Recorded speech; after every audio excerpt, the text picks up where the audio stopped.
maybe I was too hasty in my Lorwyn Eclipse evaluation because Vibrance is a hell of a card when it searches for Bazaar of Baghdad.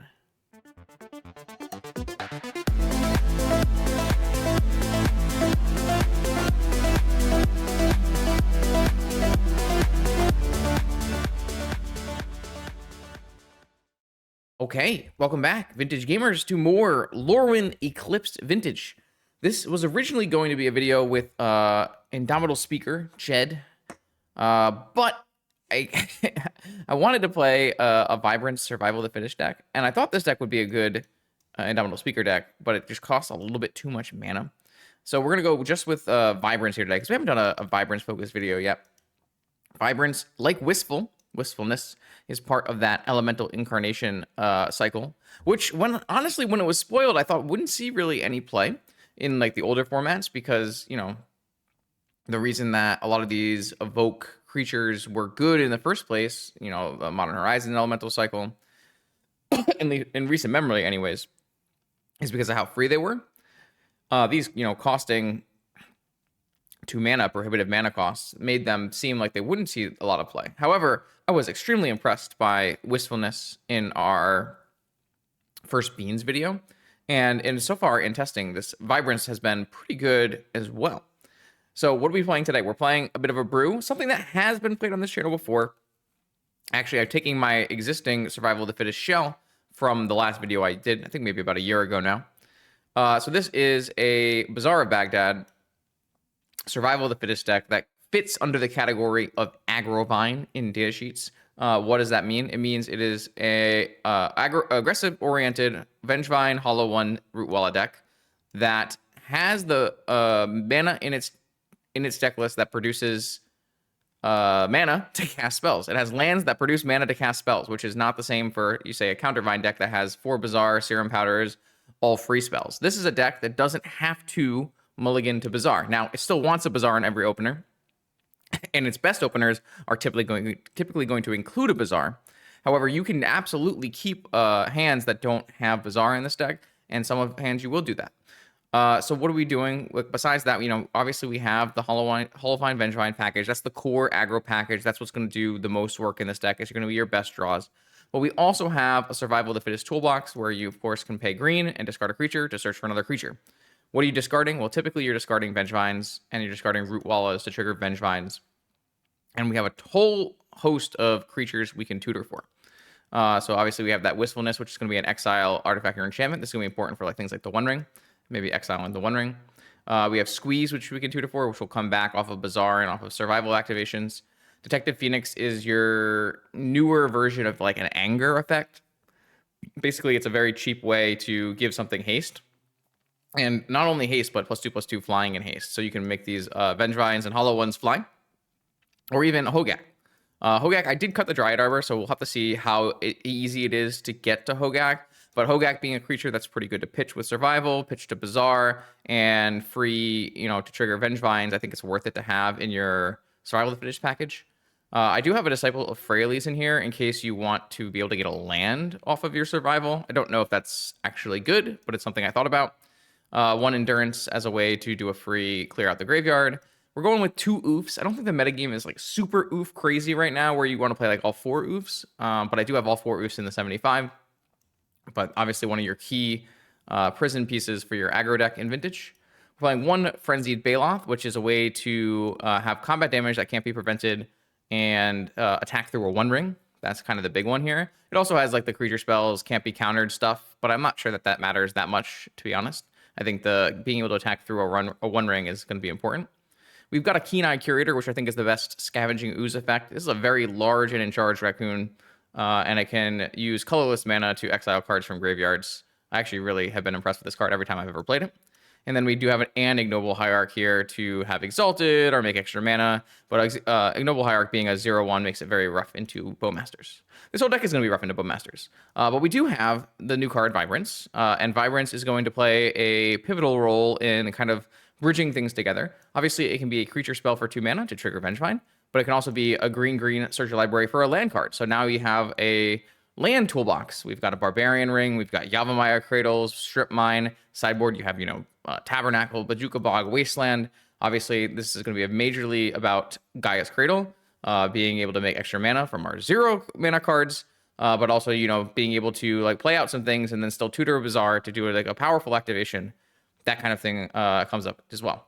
And then we don't have the best red fixing, to be perfectly honest, but sometimes you can pay red, and this is now a lightning bolt. So lots of really cool things. I'm hoping that the way these two toolboxes shape out gives you some extra ways to play the game outside of just the very powerful Vengevine package. Like I said, sideboard, you got that land package. You've got anti-artifact, anti-graveyard, and then anti-mono white / creatures here. We got some Unchained Berserkers, pro-white creature. Yeah, like I said, I think you should probably have low expectations for this deck. This deck would have been very playable when Force Saga was legal in Vintage, because you can play main deck Vigor and it would act as your pseudo Force of Will effect. That was like one of the main points when you were brewing in Force Saga Vintage, is you could attack Saga, and by doing so, you could actually insulate yourself against a lot of the combo decks. Now that's not really the case. You can't really play main deck Vigor and have it be very good against the combo decks that are popular in the format. So we're going to be a little susceptible to combo decks, but hopefully we'll play against some, you know, some fair Lurrus, maybe some mono white. I think we have some good game here, but I would expect, I'm hoping for a 3-2 finish, but I would expect, you know, 2-3, 3-2 to be around average for a deck like this. But we'll see how we do in this Vintage League. High stakes, proxy friendly paper Vintage returns to the US in 2026. The legendary NYSE will be back June 6th in New York, and the Oklahoma Land Run returns July 10th through 12th in Oklahoma City. More details still to come. I hope to see you there. Okay, welcome to round 1 of our Survival of the Fittest League here. We are unfortunately on the draw against Force of Will, who has not revealed a companion, and our hand does not do anything. Well, it cycles a hollow one, or casts us of a Spirit Guide, but that is on the list of cards that don't do anything. So we're going to mulligan. This hand is...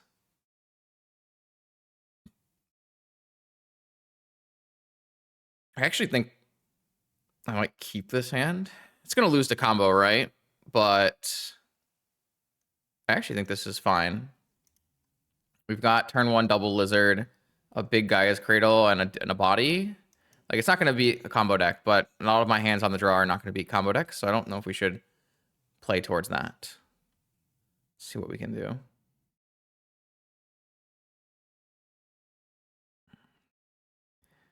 If it's Raker... Wait, Void Mirror? So is it mono white is going to play a 4-drop after this? Okay, I think that's beatable. That's what I'm saying. I think that's beatable, though I did lose out on my Ruby because of Void Mirror, which might be a problem. So losing out on... I mean, I wouldn't be able to play a hollow one through a Void Mirror anyways, unless I discarded 2 cards.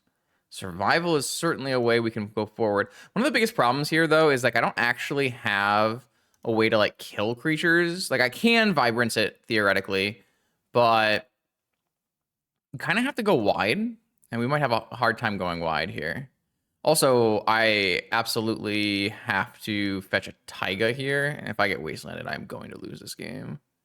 But I can't imagine I'm supposed to fetch a basic forest. I'm going to fetch a Taiga and cast the Blazing Root Walla, which cannot block right now, but...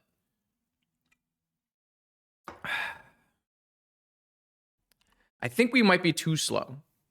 Mono White Initiative was the most played deck in the last Super Qualifier, and it did not do very well, which is kind of the average outing here for Mono White now. It was 30 players, so a 16.6% of the metagame with a 41% win rate. I actually saw no mono whites in my adventure, and I know a lot of people at the top tables did not see any mono whites.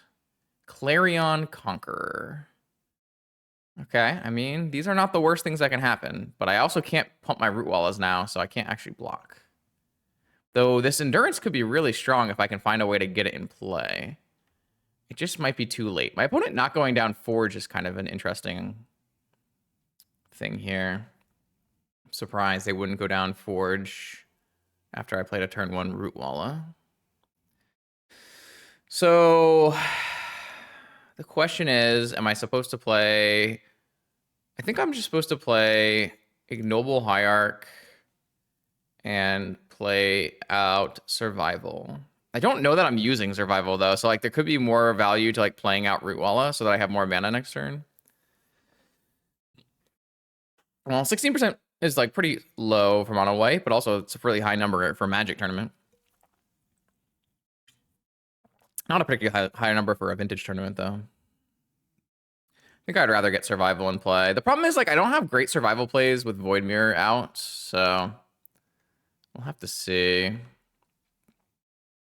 We are too far behind, I think, but we are very lucky that opponent did not go Forge. I think if opponent went Forge, we'd have a hard time playing this game. Oh, they're gonna goad. Yeah, that's not gonna work.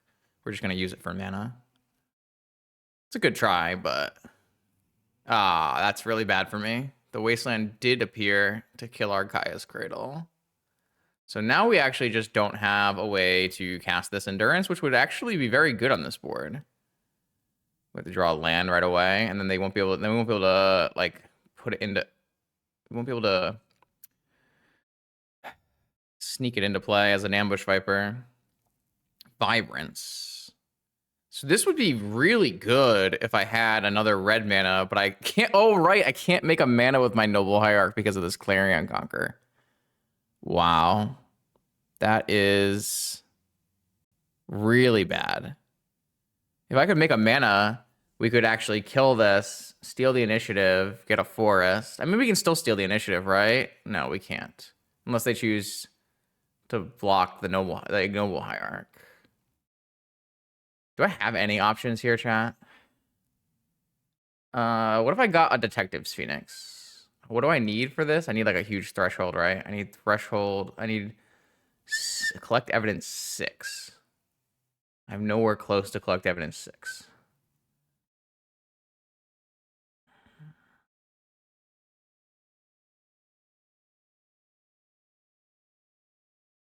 Yeah, so I thought I could make a mana with this Noble Hierarch or Ignoble Hierarch so that I wouldn't have to get goaded, but actually I was wrong here. I can't make a mana, so I am getting goaded no matter what. So I might as well just attack with both and see if I can take the initiative. I think we're lost here. The Wasteland was too much. If there was no Wasteland, we might have a better chance because if there was no Wasteland, we could at least be able to like play Endurance out. And then we'd actually stabilize a little bit. Wow, you're gonna kill the Ignoble Hierarch and give me the initiative? That's crazy. I don't understand that. I mean, that was the plan. I get it. I still don't see us getting through this, though. The Wasteland is just way too strong. So, like, what can I really do here? I can tutor for a land. I can tutor for... I could play Basking Rootwalla out, and I could tutor for something. I can't cheat Basking Rootwalla into play because of Void Mirror. I'd love to be able to hold my initiative here, but I don't think I can because I can't get an Endurance into play to block. I'd love to be able to get an Endurance into play, and maybe that should be my long-term goal here. The problem is, like, if they take the initiative back this turn, I'm not going to be able to take the initiative back again. I do gain 2 life for searching for a land. I think I'm going to do that. I think I'm going to use Vibrance and get a Gaea's Cradle, and then next turn I'll play Basking Rootwalla and pass, I guess. I don't know. It's really bad. It's really bad. I wish I had red, but I don't have any way to search for a red either. I think a Gaea's Cradle makes the most sense. I don't see myself winning this game, but... No, they just have another Wasteland. I see. I really wish this card didn't exist, but that's okay. To be fair, Wasteland keeping cards like Gaia's Cradle and Bazaar in check is a lot more reasonable than Wasteland destroying your 2 mana base. I think if we were on the play, we would have won this game. I think just being on the draw is too much here. So they're going to hold the Wasteland for the Gaia's Cradle they know about. I just can't do anything, right? Like, there's no sequence of survival plays here. Like, I could return a Vengevine. Maybe just, like, returning a bunch of Vengevines is enough. So, like, I can pitch this Root Wall, I get a Vengevine, pitch the Root Wall, pitch the Vengevine, get a Vengevine, pitch the Vengevine, get a Vengevine, and then exile the Spirit Guide, pitch the Vengevine, get a hollow one, bring back 3, attack for 12. It's close.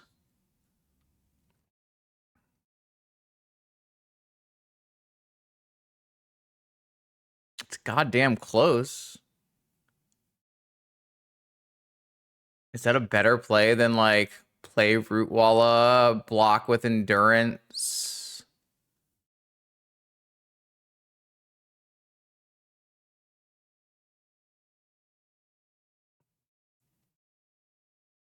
I'm not missing, right? I can't get 16.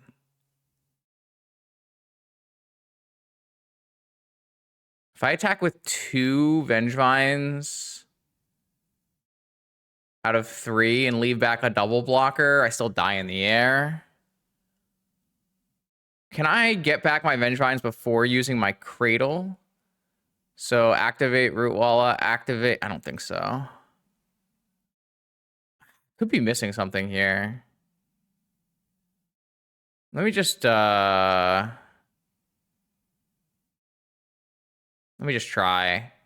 I don't think like playing an Endurance and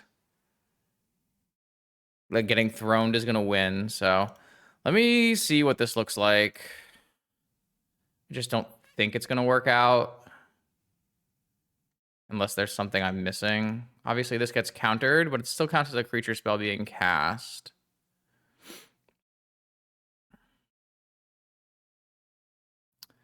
Wistfulness, Vibrance, Squee. Like, I would have loved to build up a Squee, but there just was no time.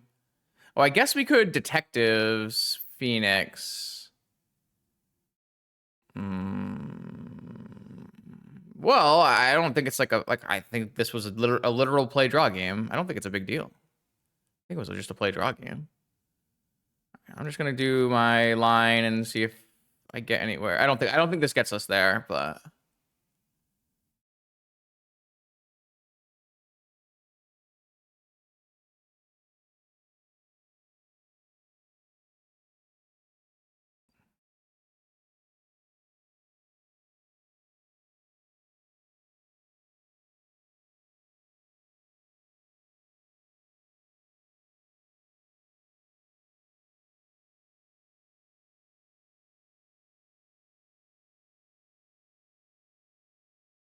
so this returns triple Vengevine. I mean, like, look at our play. Like, our play is strong, though I do think opponent probably should just went down Forge.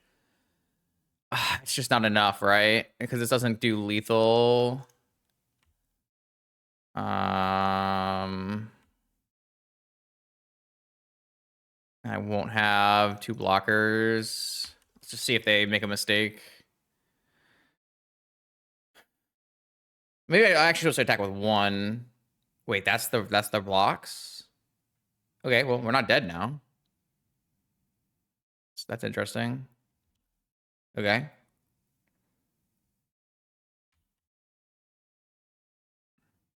So I could have maybe actually done this, but no. What if I had returned 2 Vengevines and then I used the Gaia's Cradle to make 3 mana and cast Endurance? Ah, I missed it.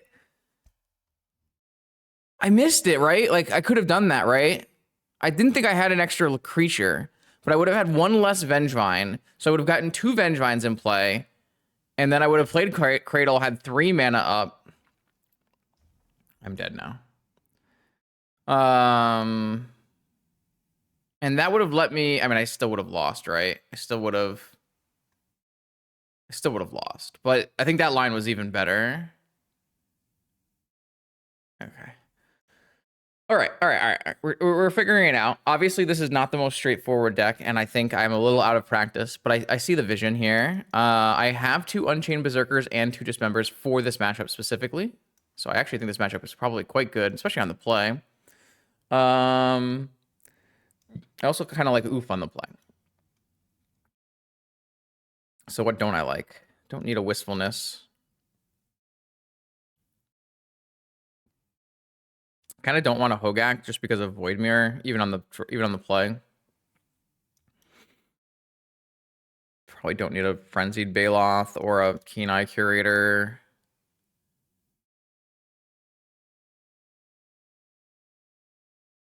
We probably want a way to kill a Void Mirror, so maybe we will keep Wistfulness in.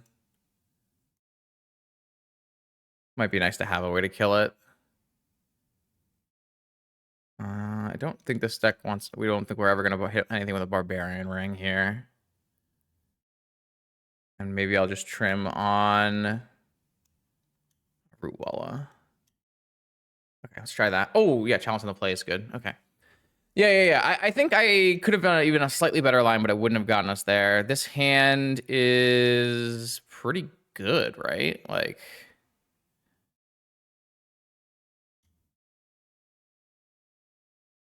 You just play turn 1 Unchained Berserker? I don't know. Is that actually good? I guess we'll find out. There you go. The vintage level play. Turn 1, Taiga, Elvish Spirit Guide, Unchained Berserker. Average vintage level play. What do you got for us, opponent? It's a 3-1 pro white. When it attacks.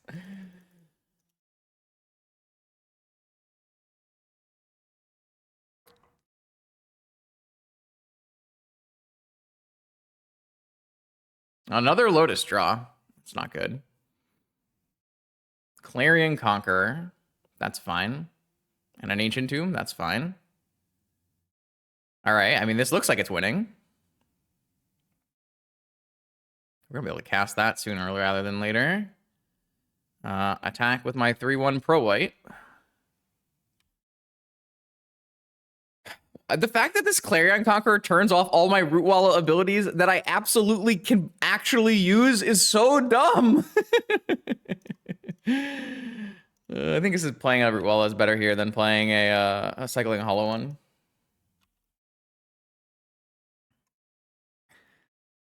I could, like, these things could, like, really attack through this. Like, these are 3-3s.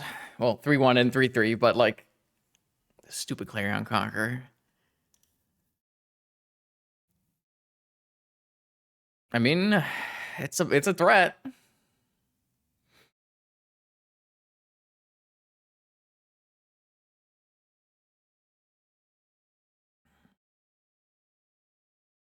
I got Wastelanded again.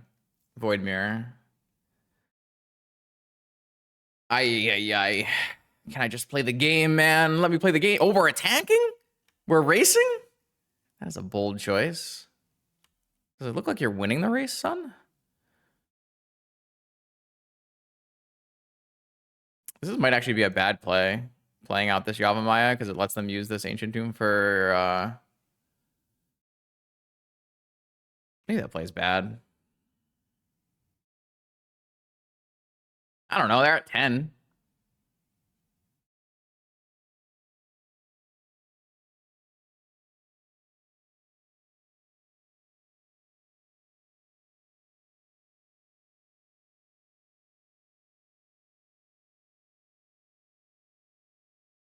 What do we got? Containment Priest. Fair enough.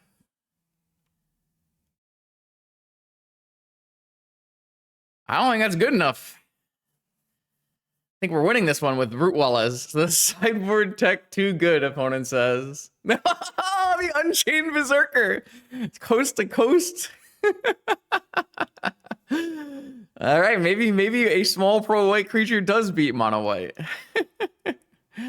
All right, let's take out Chalice. I guess I'll bring back in a Rootwalla. I guess a Frenzied Baloth lets me cast creatures for free through a Void Mirror. So maybe I should have that in my deck. I actually think that oofs are worse on the draw. I'm probably going to trim some of them. I kind of want to have... Maybe I might have my red land back.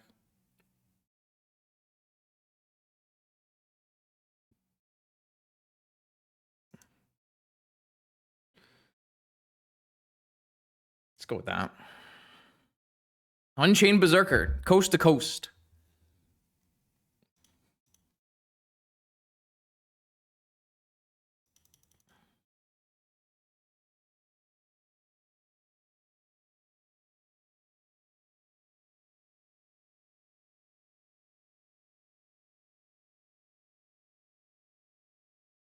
Oh man, we had no bizarre openers so far, huh?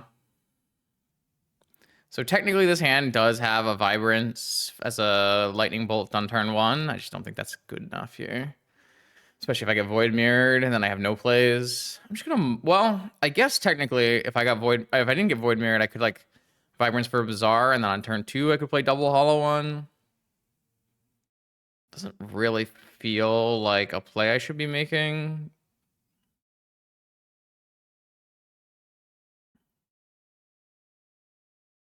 I don't know.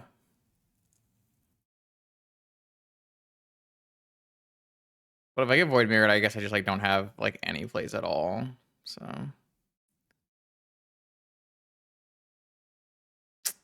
yeah, I guess I just have to mulligan it. Okay, keep. I got my hands finally. All right, well, let's see if we get Void Mirrored or not. Even if I get Void Mirrored, though, Vengevines come through the Void Mirror, so... Oh, we're getting Leylined. We're getting Chancellored. Chancellor actually does kind of stop these. But I have a Elvish Spirit Guide.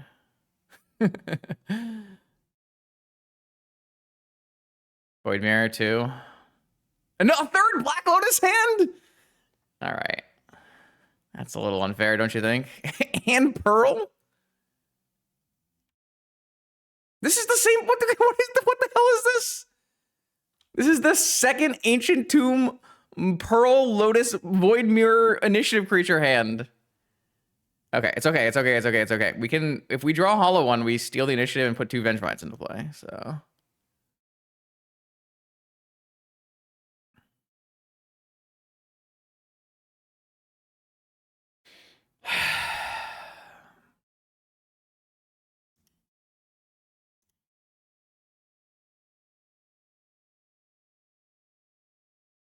Okay, so I think this works, right? So I put 2 Vengevines and a Root Wall in my yard. I cast it, it gets double countered, and then I play Ignoble Hierarch. Because this doesn't stop it from being cast. It's just an extra trigger that counters. Yeah.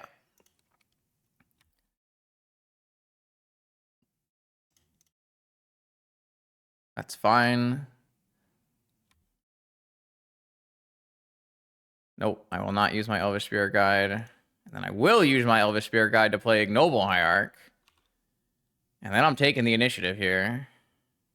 I guess technically I could just attack with a 5/4. So if I attack with just a 5/4 because of Exalted, they either chump or they can't attack back. That seems better than attack. I mean, attacking for 8 might just be better. I can always chump with my Hierarch if I want to. No, I should attack for 8.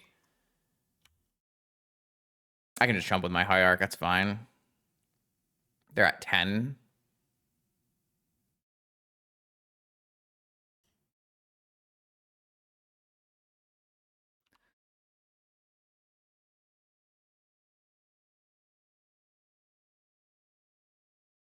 This is game 3. We're cooking. Oh, is this take the initiative back? Unblockable, vigilance, make it a 5/5. That's pretty fucking good. All right. So they must have just drawn this, right? Because they had 4 mana last turn and they chose to play White Plume, right?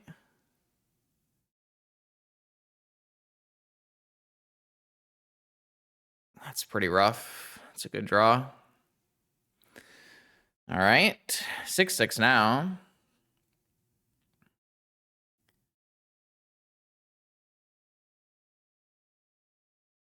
So we can probably try bringing back these Vengevines. I have to figure out the best way to do that. We're gonna need more, though. I don't think we're trying to push for an extra 4 damage. I think we're attacking with 2, seeing if they trade.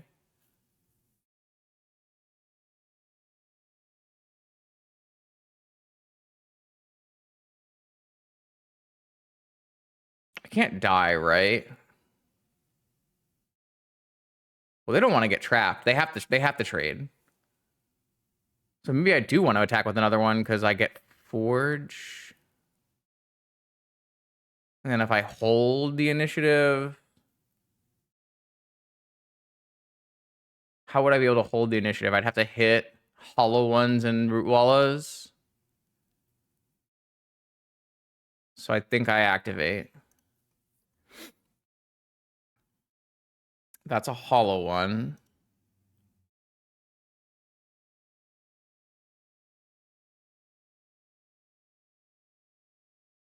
The problem with...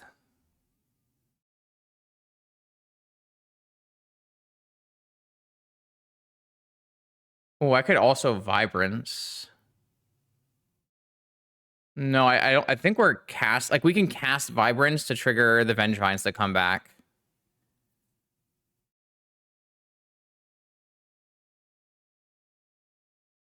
I'm just trying to figure out if I want to do that pre-combat. I can also kill off the White Plume. I think I do. So if I pitch here and what if I shoot the White Plume, attack with all 3 Vengevines, and then they have to block 2, or else they die, and we take the initiative, puts it on there, and they lost both their things.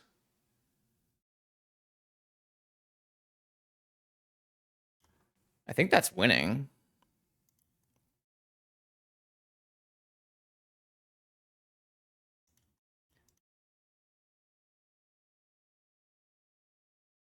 I don't think it does anything to shoot face.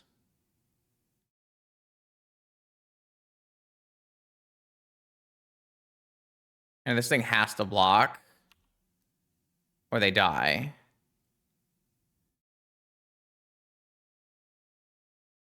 And so they go to 4, lose both their creatures. I keep the initiative. I forge onto my Hierarch.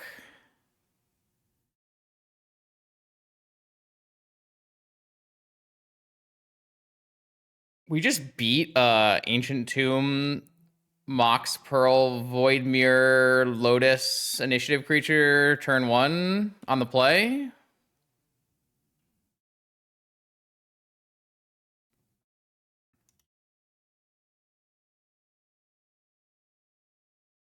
They kept the Archon on top, so they're getting an Archon here, and then we trap them and we win. GG's! Woo! Okay. Honestly, mostly, you know, the Hollowvine package right there, but also the Ignoble Hierarch was key, and so was casting Vibrance. So, pretty sweet. All right, round 2. We're up against a very much a brewer here who's been playing different kind of Eldrazi and Oath and all kinds of things. Our hand does not contain a Bazaar or a Survival. But if they are on Eldrazi, like, this hand could theoretically work with, like, Cradle into Hierarch. I think I'd rather just mulligan in the blind and see if we can find something a little more powerful. Let's see. So this is Lotus, Vibrance, finding a Bazaar, and then putting a Hollow One, Vengevine in the yard, and then casting Hierarch. So, seems good. Shouldn't need Chalice on the draw here. So I think this will work.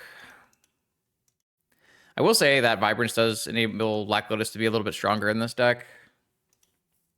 Though it was already pretty good with Survival. It's okay. Workshop. If it's like creature-based Workshop, I think we'll be okay. If it's some kind of combo-based Workshop, I will have to rely pretty heavily on oofs. Though I don't have like the most anti-artifact. I mean, I have all the vigors, but I don't have like the most anti-artifact creatures main. It's just not a very, like, workshop heavy metagame right now. That's not a good sign. That's not a good sign. Grim Monolith, Tezzeret. So it's just Raker. So we're gonna need those oofs to do a lot of work here.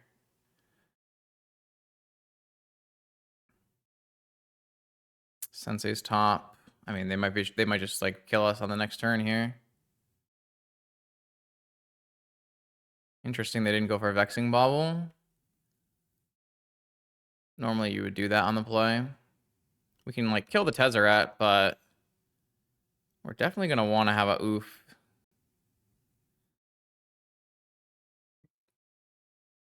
See what we draw. Barbarian Ring. Yeah. Okay. I'm in for Black Lotus. I'm in for Vibrance.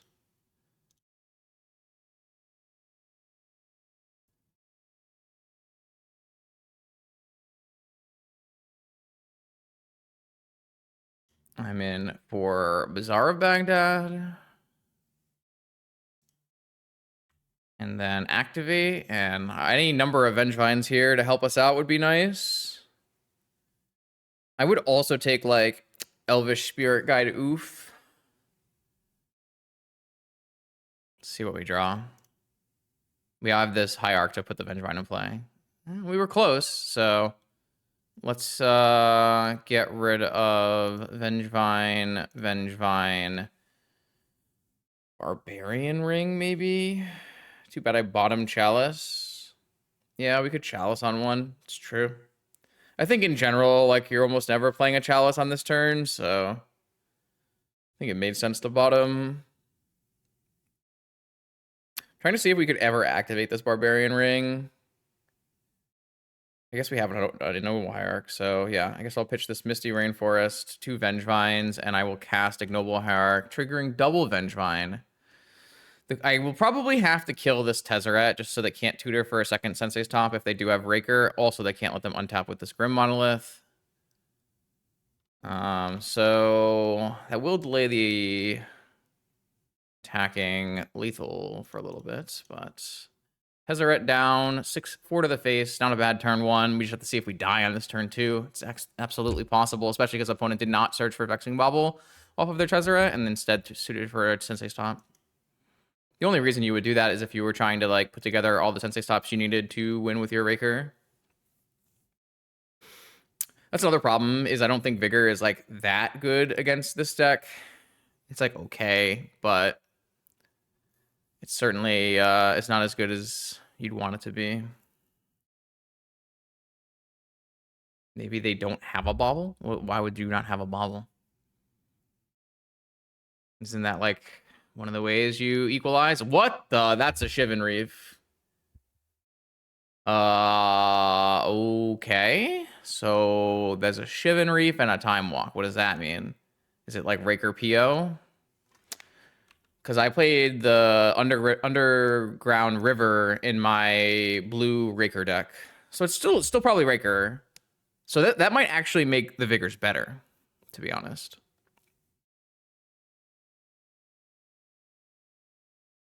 Four mana. Is it a ring? Is it a PO? It's a ring, probably. Okay. So we can attack through this ring if we draw Frenzied Baloth. If not, our best card is like an oof still. We can cast this oof. Ancient Tomb. Spin? Oh yeah, it doesn't cost any life because of the ring. Okay. Yeah. We have some options here. If we have a Gaia's Cradle, so we have a bunch of mana. So if we draw like a survival, we can change this into an oof. Lots of options. And we have an activation as well, but we'll be pretty low on cards. So we'll see. A Basking Rootwalla. Okay. Let's activate our Bazaar. Try to find something good. That's something good. So I am going to get rid of Barbarian Ring, Basking Rootwalla, and I think I'm going to get rid of Yavimaya because I can keep the Elvish Spirit Guide in case we draw a survival on the next turn.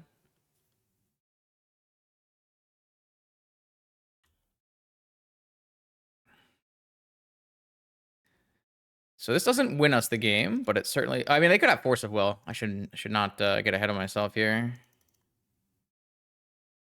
All right. Certainly makes my opponent's board a lot less threatening here. And they've got ring triggers, so there's no point in attacking. So next attack for us is lethal. 4, 8, 10. No, it's not. 13. Close. Oh, they immediately have a Talon Gates to phase out my oof. Well, this card is pretty broken. Are we dead?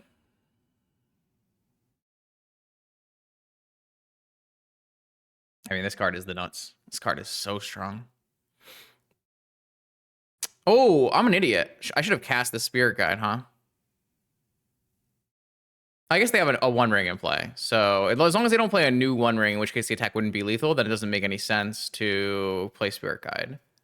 Because I have 13 damage and they have a One Ring, so I should be fine.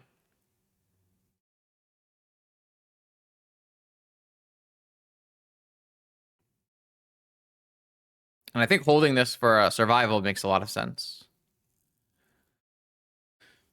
It's a very likely draw in our deck, 4x.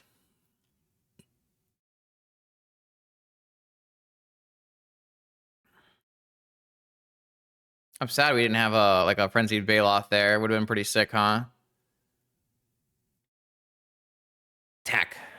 I guess it wouldn't have dealt lethal damage, so maybe it would not have been sick. Feels cool.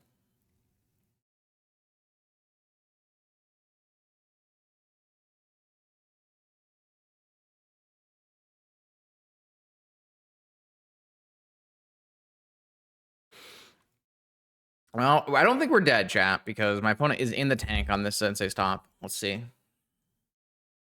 Draw with top. And now what? Ancestral, PO, Raker, Tezzeret, new ring, new top, new top. Tolarian? What does this do? So they have 3 tops. Why do we tutor for a top? I guess we must have drawn a 3rd top.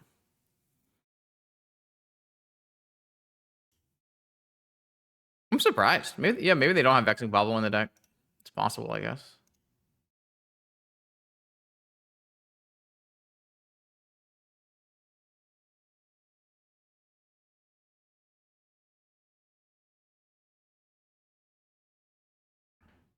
And then a spin.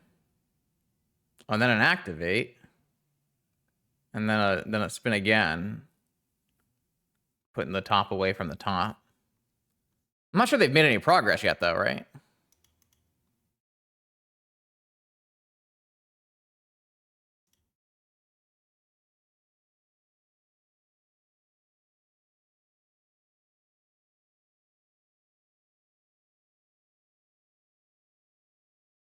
I think that means we're winning.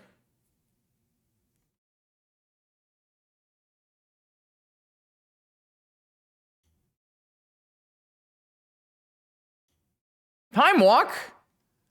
Oh, but I guess where we are, Talon's Gates is not coming back, right? It's this comes back on my turn. God damn. I think we're just dead.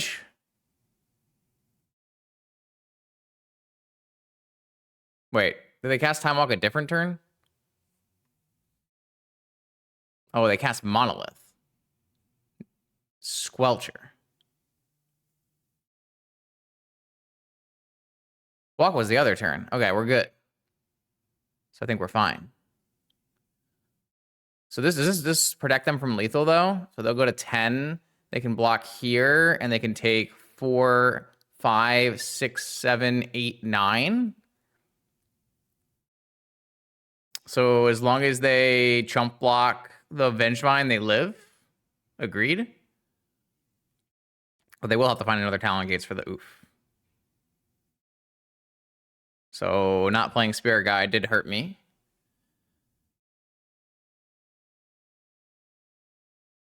Can I make red somehow? Can I mean, I can cast this thing, but only green. Trying to figure out a way to win. I cannot make red. If I had held Misty or a Barbarian Ring instead of Spirit Guide, I could have won here. If I draw Avengevine, I can cast Avengevine, and that would work.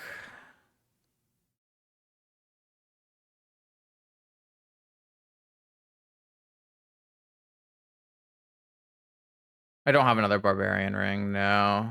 Or I could tutor for a Barbarian Ring. I don't think the first Barbarian Ring is very good, so I didn't add more. Let's activate and see if there's anything there.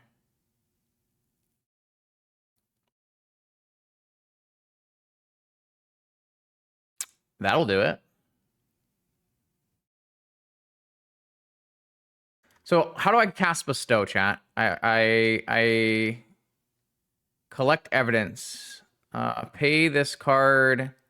Pay red mana and exile cards. Can I cast this from my graveyard or is this from my hand? You may cast this card from the graveyard using Bestow. Yeah, I am pumping the Root Wallet. I just needed more damage to win. So as long as I get rid of my Elvish Spirit Guide, it's fine.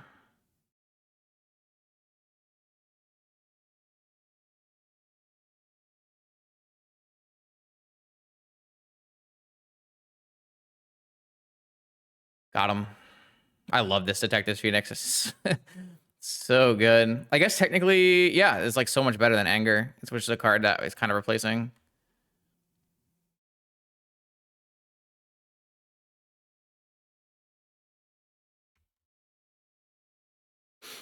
Sweet.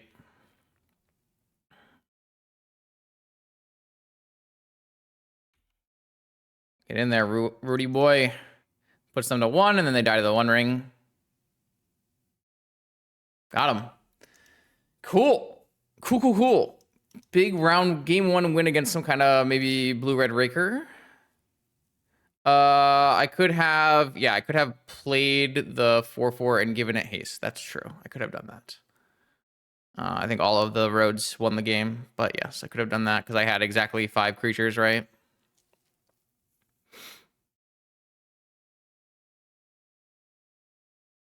I was kind of like, yeah, just doing a thing that won. But yes, that is an alternative thing that won. So we definitely want to bring in Vigors. I think we want to bring in I definitely want to bring in Oofs, and I think we want to bring in Vigors. Might want to bring in this Wasteland as well, but I don't know what we're cutting. I can cut this. We can't cut this. We can cut this. We can probably cut this and this, and we can cut this Barbarian Ring. And how do I cut 2 more cards?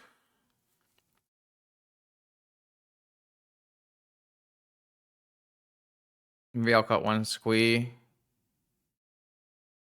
The Barbarian Ring is in the deck, so I can cut it to make way for sideboard cards. Oh, yeah, Chalice. I actually think Chalice is good here, though. Like, we'll play Chalice on 1 and 0.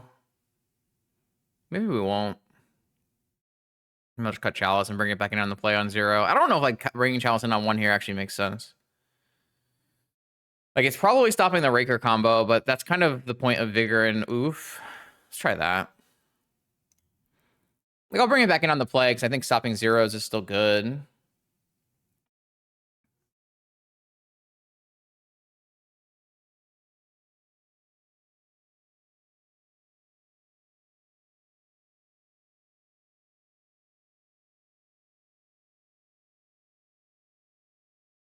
All right, it was a good game. So far, so good.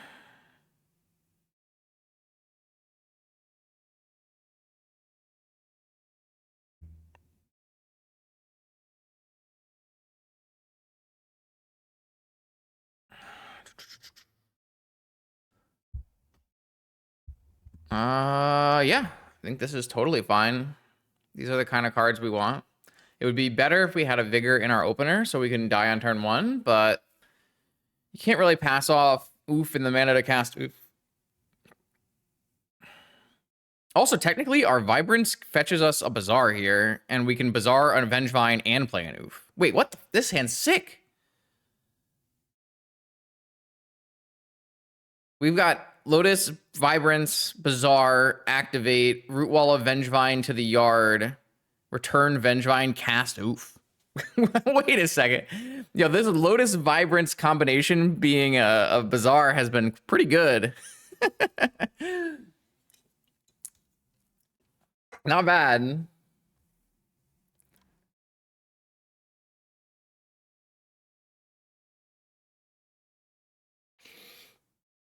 Not bad. I like it.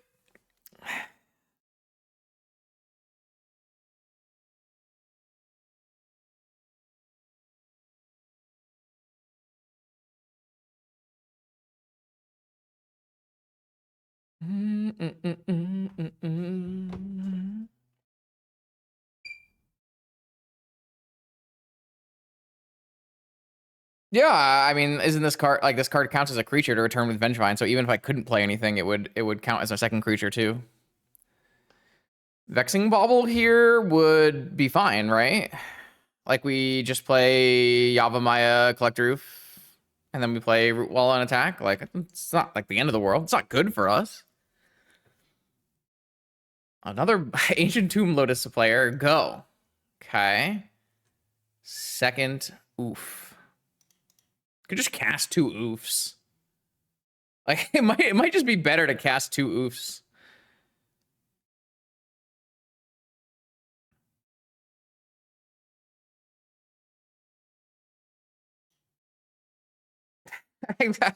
I hate it. I hate it. I'm not. This is for content.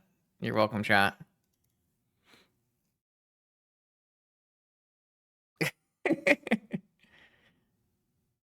What if they have a? I don't know. This is fine. One oof is fine, right?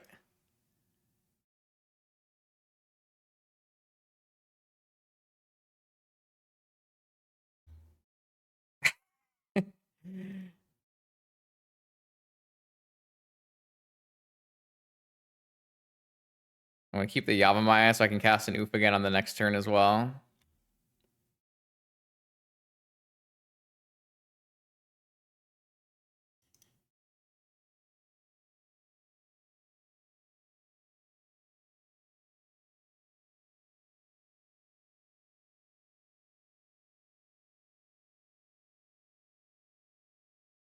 That's true. I'm playing around. I'm playing around. Wait, they did. I'm playing around. I'm playing around Toxic Deluge. You're so smart, dumb. You got it. No dismember. Talon Gates? No Talon Gates. The One Ring? Argenta Masticore. Oh, that's a problem. I need a Vigor.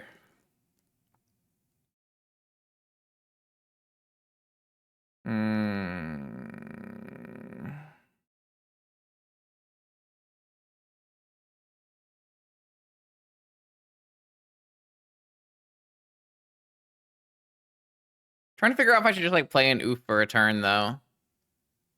And just like wait.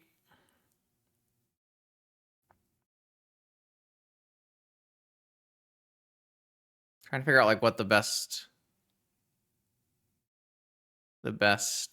way to go forward from here is.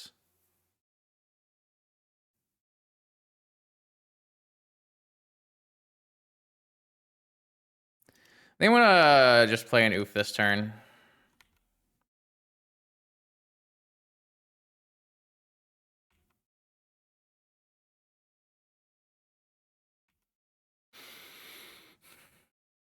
We can draw Vibrance next turn and exile it. Paradox Engine. All right. That's one dead oof.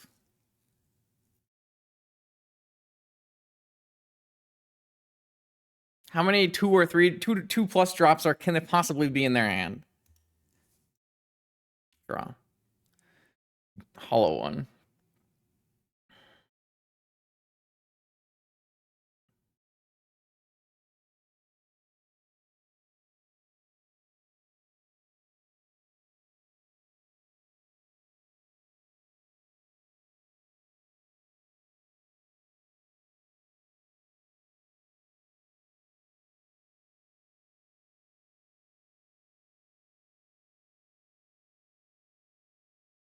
I'm thinking I might pitch Rootwalla, Ruby, Oof, play second Bazaar, attack with Vengevine, Rootwalla, and then if they block Rootwalla, I don't do anything, and I play Hollow One and activate Bazaar, and if they block Vengevine, I just play Hollow One and return it.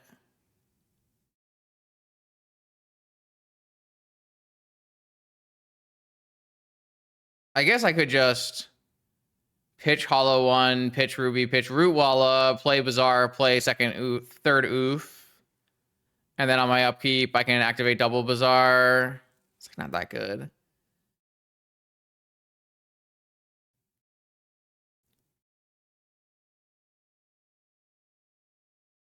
I think I'm gonna get a little aggressive with it.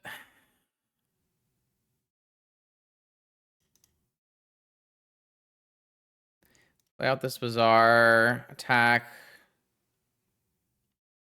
with these two.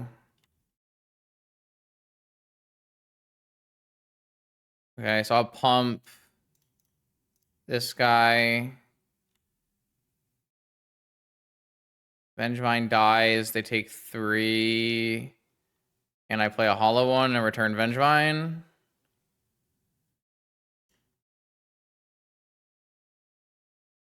And then 3 cards in my opponent's hand still. I assume this Oof is dead.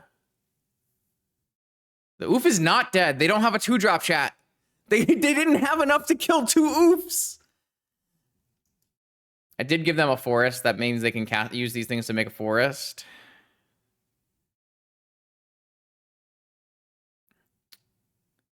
So my current attack is 9 if they block the Oof. Pretty sure I'm just going to activate my Bazaars and upkeep to try to find Squeeze and Vines. There's a Squee. There's a Survival. There's a Rootwalla.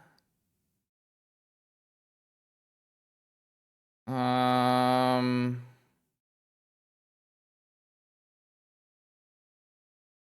gonna attack with my non-oof creatures here and keep threatening life total by going wide.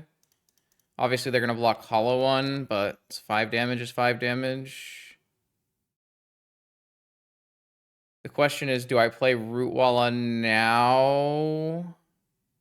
Yeah, because it can attack next turn with pump ability. I don't think we're supposed to hold on to it. What's the reasoning behind holding on to it? Isn't it better in play as 3 power? I guess they could have another 1-drop, but they didn't. They had a 0-drop. We might just beat the Masticore here. A red land beats the Masticore here on attack. Wait, I guess blocking here. I guess I'm already beating the Masticore on attack, right? Just by attacking with the Oof.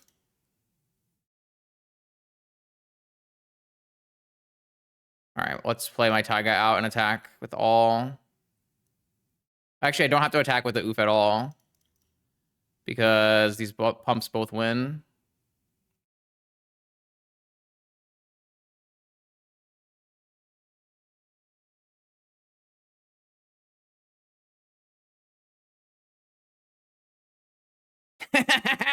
My Rootwalla abilities are too strong.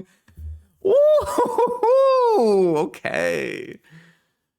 2-0 so far with our Survival of the Fittest brew. We've not done any activating of Survival in the games we've won. Doesn't mean it's not good. Here, this hand suck. Opponent is on Lurrus, though, so that's nice. What do we have here?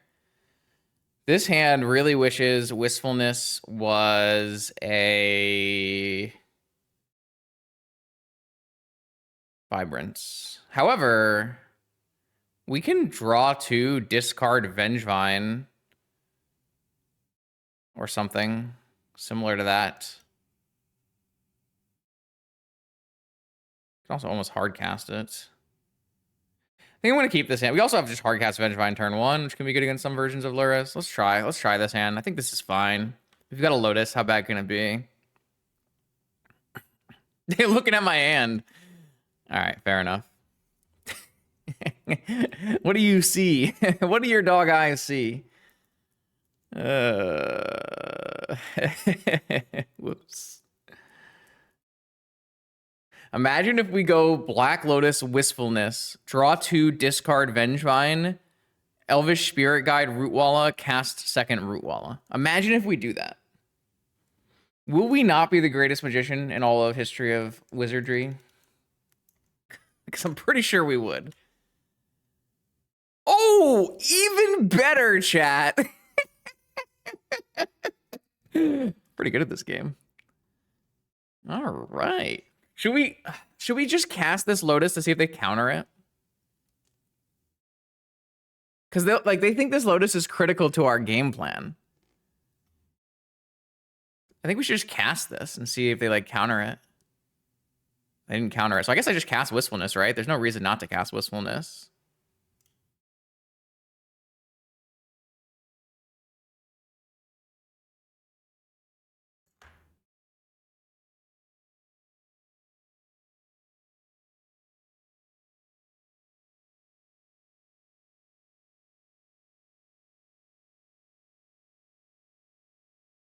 Whoops, bizarre. Oh, wait, no. I've cast Wistfulness as my creature, right? So I only need one Rootwalla. 12 power, baby.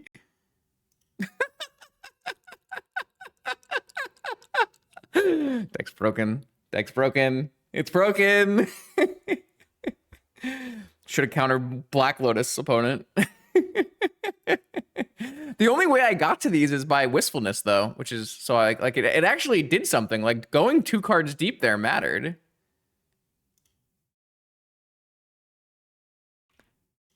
Like it legitimately did a thing there. Did we win?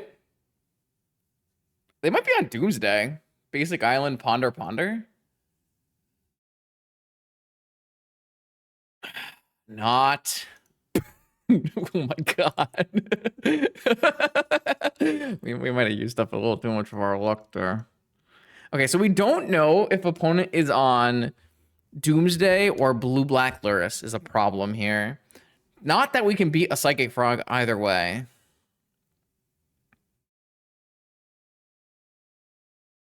But like, I think we just want endurances no matter what, and we probably only want 1 oof that we can tutor for. And maybe only 1 squee. It depends. I don't think we want Wistfulness, even though it did great in that game. So I think the endurances come in, but I don't know that we could bring in Dismember. Dismember does not always kill Frog, unfortunately. If my opponent is on any kind of Bowmasters, I don't think we want this Noble Hierarch. And we would want Barbarian Ring. I think I want the extra land. I think I want the Hogak. I think I want the Curator. I think I don't care about the Baloth.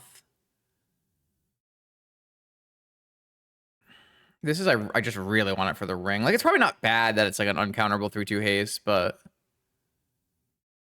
doesn't really feel like we were playing this out. I'm going to take out this Noble Hierarch. Oh, Chalice. Well, if they're on Doomsday... No, I'll just take out Chalice on the play here and keep this Hierarch in and go with that. Got to keep remembering Chalice is like off my screen. All right, so we still don't know if they're Doomsday or not. This hand is... It's a good one. Yeah, uh-huh. What the...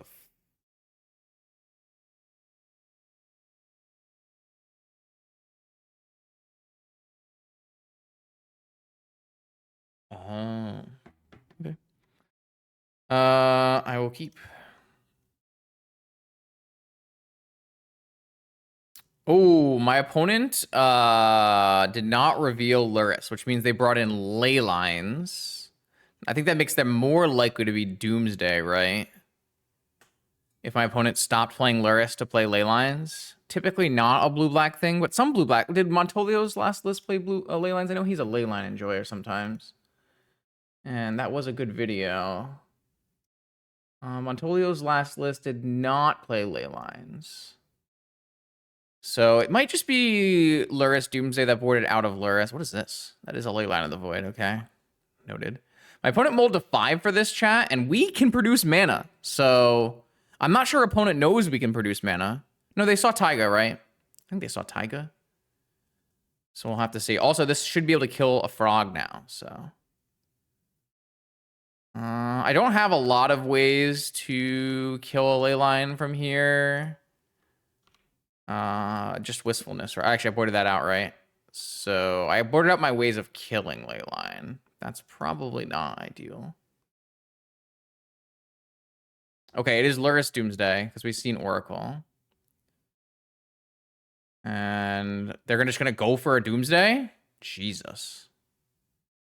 Alright, well, that's bad for us.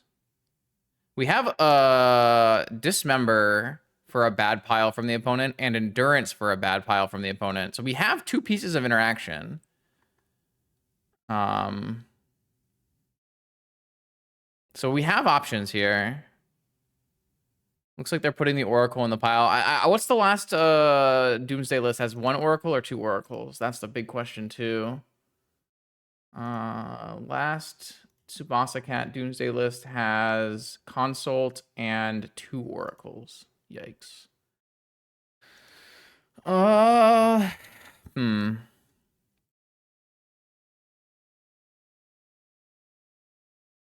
Well, these might work. They're not like guaranteed to work. These are cards that could theoretically be used to beat an Oracle trigger in similar ways. So we'll have to see. It will also depend on like if our opponent puts in like extra counter spells into their pile and so on and so forth. So let's see. So I see all the Force of Wills are gone. There are only 3 Psychic Frogs, which means maybe there's a Psychic Frog in our opponent's hand. Because I don't think you'd ward out a Psychic Frog in this matchup. Opponent did not pop Strand first, so they might have put an Underground Sea in the pile. 1, 2, 3, 4. Don't see an Underground Sea in the pile. There could be an island in the pile, theoretically.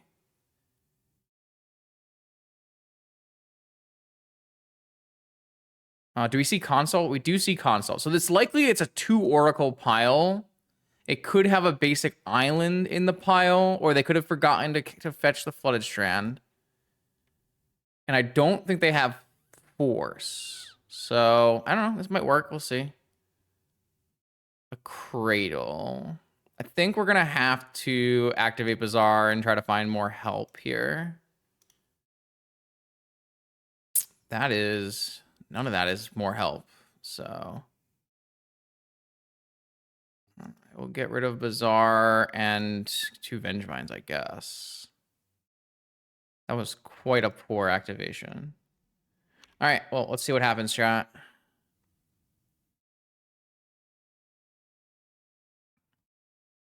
No fetch land activate, so Ancestral, I guess.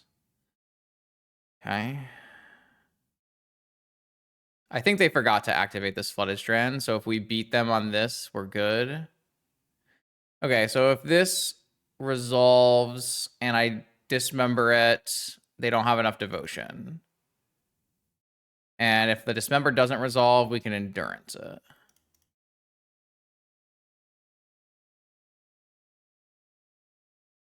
Oh, now they're fetching. Oh, they put an island they can fetch for? They did put an island they can fetch for. Okay, so before this fully resolves, I'm going to endurance.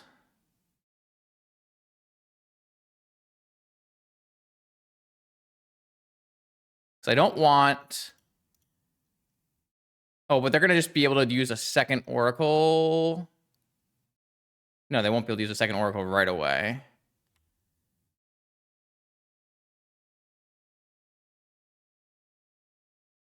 So they can Ancestral Lotus and play another Oracle if they have it, right? Oh no, the Oracle, those are all back in there. So their hand is Oracle and an Unknown. So we still don't have a lethal here. We kind of need to draw Yavimaya to cast Vengeful. It might not even work anyways, but that's our best draw. Vibrance. Wasteland? That doesn't do it because there's a Lotus.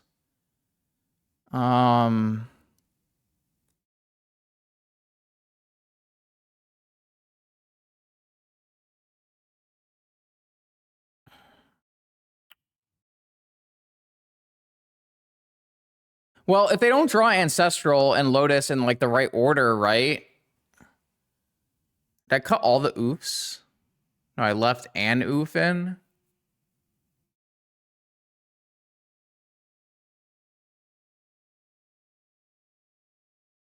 I should just activate and see if we draw something better.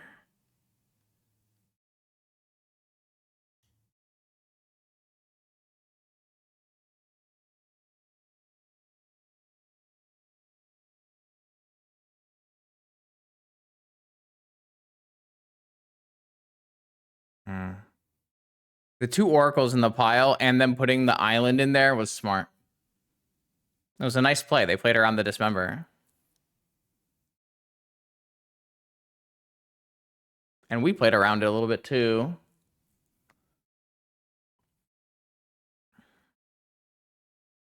So like the 2 things we can do here are play Vengevine, attack twice, or somehow beat another Oracle trigger.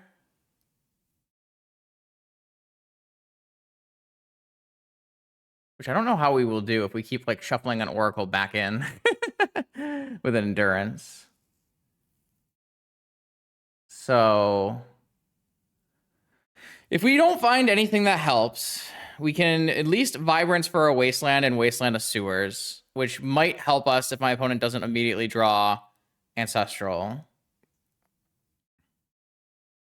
Which they might not, right? Their thing is what? Doomsday, Lotus, Ancestral, and Fetch. And then if we can get an oof after all of that, we can cut them off of being able to win with Oracle. I don't think shuffling another Oracle in would be better. Why would... yeah, but like... Isn't giving them more Oracles worse? Like, what if they only had 1 Oracle? I guess it's probably unlikely they only had 1 Oracle, considering they had Consult in their deck. They could have 1 Oracle, 1 Consult, but probably not. I don't know if Kevin ever played 1 Oracle, 1 Consult. I mean, you are right though. Like, if I let the Oracle get shuffled in, it would give them worse odds of getting the Ancestral again, but...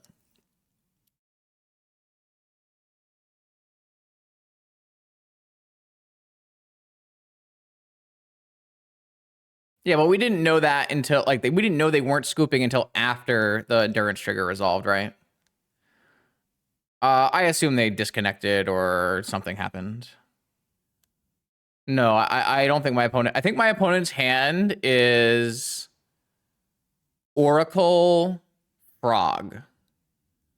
I think my opponent's hand is Oracle... I don't think you would ever board out a Frog in this matchup, right? Because Frog seems pretty good against random creatures. Is this enough?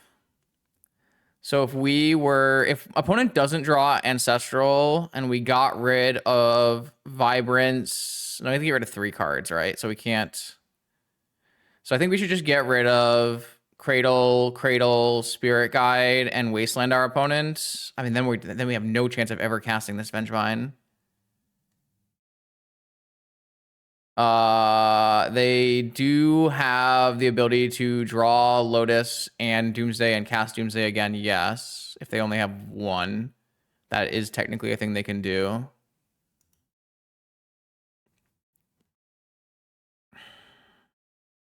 We're just so far away from doing anything because we hit no root walls at any point here. So I think it's just... Is it better for me to hold a Spirit Guide, or is it better for me to hold a Vengevine? We're just too far from casting Vengevine, right? I think we're just too far from casting Vengevine. Like, oh, I guess we could draw Lotus next turn. So maybe it's fine. But holding Spirit Guides means we can draw, like, Survival or Oof.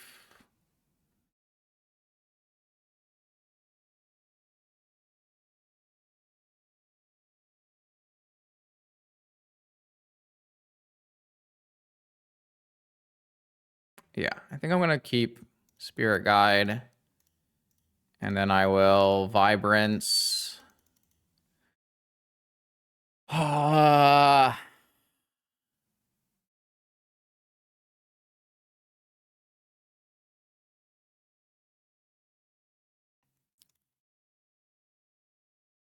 going to get... If we don't think they have second Bazaar... no, never mind. No, second, so if we don't think they have second, Oracle, but we don't have Boggin.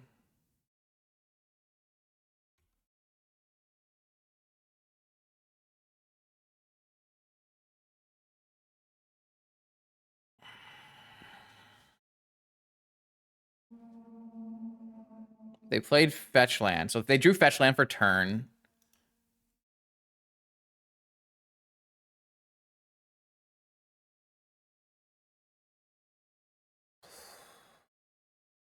There's no... It's not no... There's no reason not to activate this and cast Rootwalla, because... we can just discard it.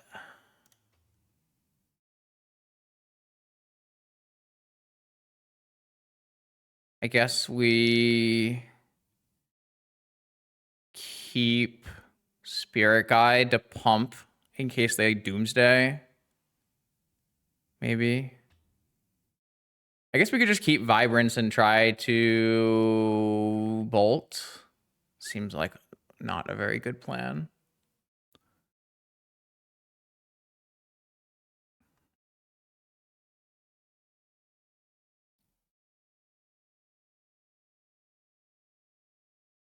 This is no different than not activating, so...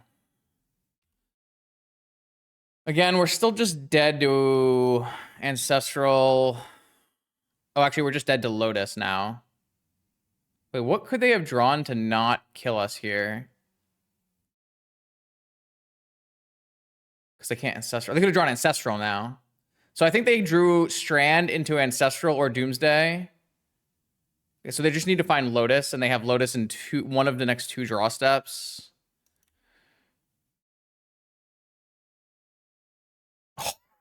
Oh my god!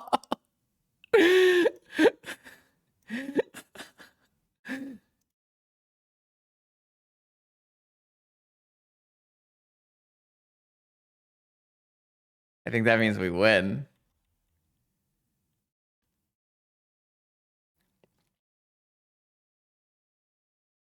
We've drawn so hot tonight. Holy hell. That's crazy. Oh my god. It was a 2 of. We had 2 in our deck. And we used our Bazaars to find it, so... But still, I mean, like, there were not that many cards that were doing things there. Vibrance tutored for Strip Mine that kept them off of Psychic Frog, presumably, so... Honestly, like, the Vibrance has been pretty damn good. It's crazy. Okay, 3-0 with our league. We are not on the play, but opponent has a Lurrus. Our hand is in need of wistfulness again, I guess. I did not include a Dryad Arbor in this build. The Dryad Arbor has been making me very mad. So we're not actually in any kind of reasonable range to produce a Hogak here, which makes me just want to mulligan this hand. Here's a Bazaar. I will keep. I will get rid of the Disciple of Freyalise. So we've got a Rootwalla. We've got some Elvish Spirit Guides. a survival. See what we can do here. Sapphire is on color cities. So we're looking at blue-black Frog or Doomsday. This is a fatal push in the main. I don't believe the Doomsday lists have fatal pushes in the main. So we're looking at fair blue-black Frog. Could get spell pierced on our survival. So we probably want to look for a Bazaar this turn, especially to set up our cradle. Yeah, I'm in. Let's go. Especially want to activate Bazaar before our opponent gets a Bowmaster online. Because Survival, we can play through Bowmaster pretty well, but Bazaar, it's like impossible to play through Bowmaster, so. You just kind of die, which is not good. So already we are ooh, okay. Double Rootwalla. I like double Rootwalla here. It's going to set up our cradle for next turn. And then I guess we'll pitch a Spirit Guide. No matter what card I show here, it's going to show that we're not on Countervine. I think I like pitching a Spirit Guide. Keep our engine cards here. Though I guess our Rootwallas do still die to a Bowmaster. I think it's unlikely my opponent will just jam a Bowmaster killing a Rootwalla right away, but maybe if they see Spirit Guide, they will. I don't think casting Oof is a high value play here. I would even theoretically like pitch Oof so I can have double Spirit Guide to pay for like survival spell pierce, but they're gonna pass the turn, which means they probably have a Bowmaster, but thankfully they didn't do it on their turn, which means I get to still use this cradle. The question is going to be, what am I casting off this cradle? It's probably just an Oof. It's not actually a question, is it?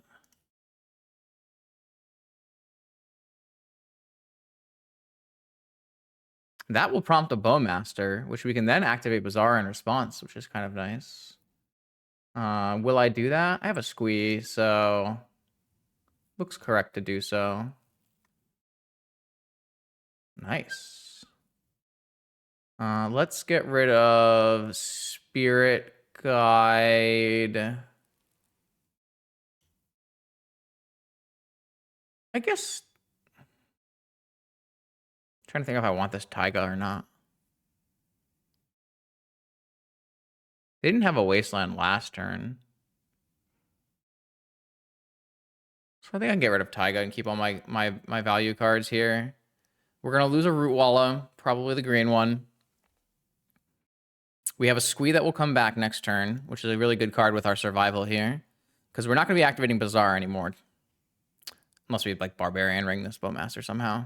Which it doesn't seem like we're going to be able to do that. But we are going to turn off their Sapphire though. So that's certainly some amount of value. And we're going to get a free hollow one as well. Well, they're going to force the Oof. Okay. Pitching Negation. And what about hollow one? Hollow one's fine. All right. I gotta check it out in a second, Chase. Let me play out this match first. Maybe during sideboarding I can take a look. Actually, I'm not doing anything right now. I have a question. Watch the Pittsburgh tournament, live in Buffalo, and want to play in the next one in October. I want to play the mono black scam. Budget list was in top eight. They have 3 null rods in the sideboard that are like $400 for 3. Wondering if those are a must or if there's a replacement that's cheaper. No, there is no replacement that's cheaper. You actually will definitely have to have null rods. I think the best you can do is like maybe see if somebody can like let you borrow them for the event. I'm sure there are some Vintage and Legacy games. They ripped the Wasteland off the top? But yes, they hit Bazaar, chat. Oh my god, I'm so lucky. They ripped the Wasteland off the top and then hit the thing that didn't matter. That's good for me. I was not activating that again. Also, I drew another Bazaar. The problem is if they have another counter spell, I'm kind of doomed, but I guess I could Vibrance here for a Yavimaya.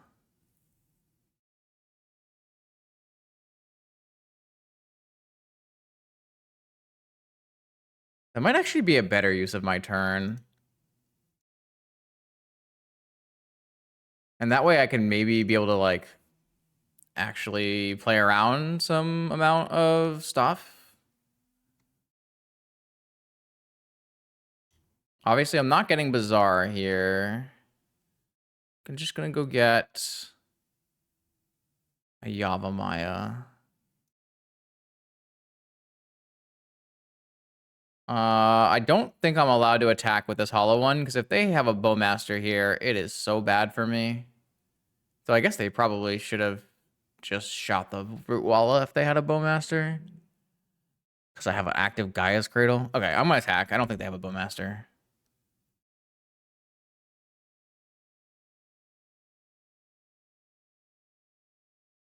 It's like a really major bluff or a miss to not shoot the Rootwalla when I have an active Gaia's Cradle and you're not wastelanding it. They drew a Jet for turn. They buying Lurrus here, or they have some other play. Imagine they Twister us. I mean, next turn, we're going to have 4 mana, so we can play Survival through a Spell Pierce, activate it a couple times with Squee.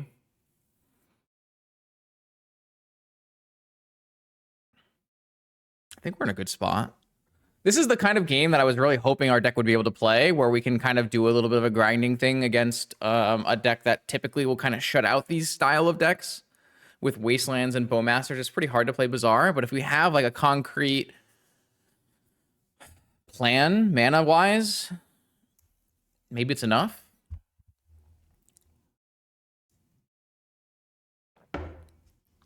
Buy Lurrus, I assume. Buy Lurrus, okay.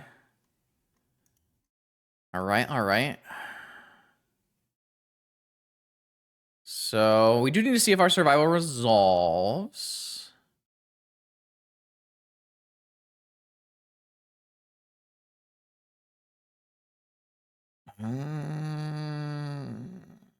Ooh.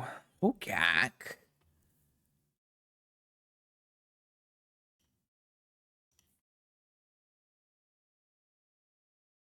I think if this resolves, we can play a Hogak this turn, because what we can do is... Oh, they just had Negation as their last card. They had Spell Pierce, by the way.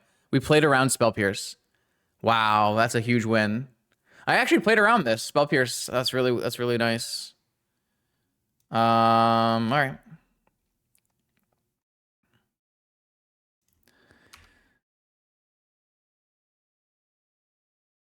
So I'm not actually sure what we would have activated for there, because I don't think... Could I have made two... I couldn't have made creatures there. All right, so now I can't attack because my opponent has a Lurrus. I can kill this Lurrus with a Vibrance, but I have to make red to do that. So I kind of just want to... Oh my god. All right. So we got to figure out how we're doing this.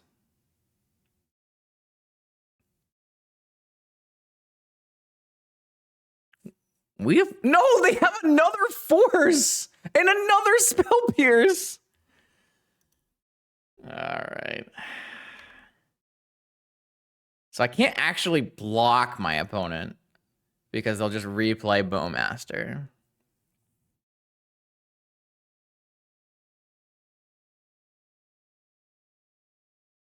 Damn, I can't believe they had quad forces? Quad forces. Yeah, I'll take one.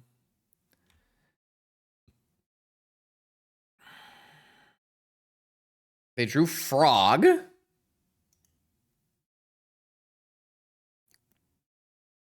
Fetch. Fetch is a red mana.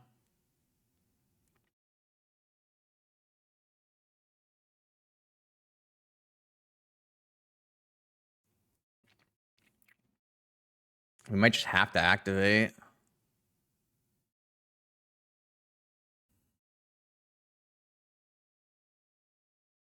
Might not have a choice. Might just have to activate Bazaar. Try to find some green cards.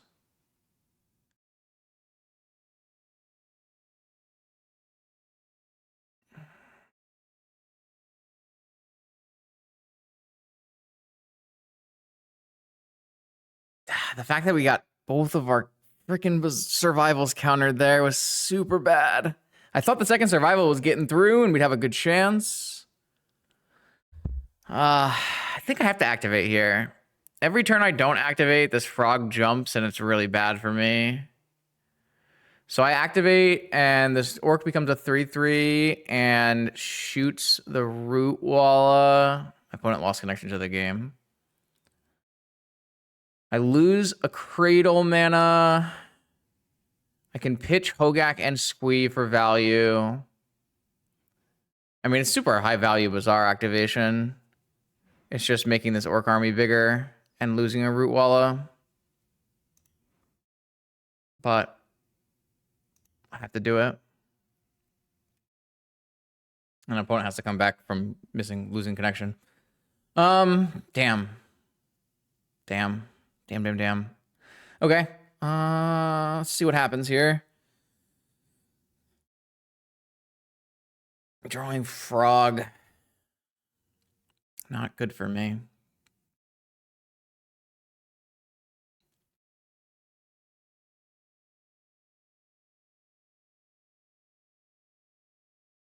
Keen Eye Curator Ignoble Hierarch is actually a good set of draws because it immediately lets me play Hogak. So I just get rid of these three. I lose my root walla, but I float.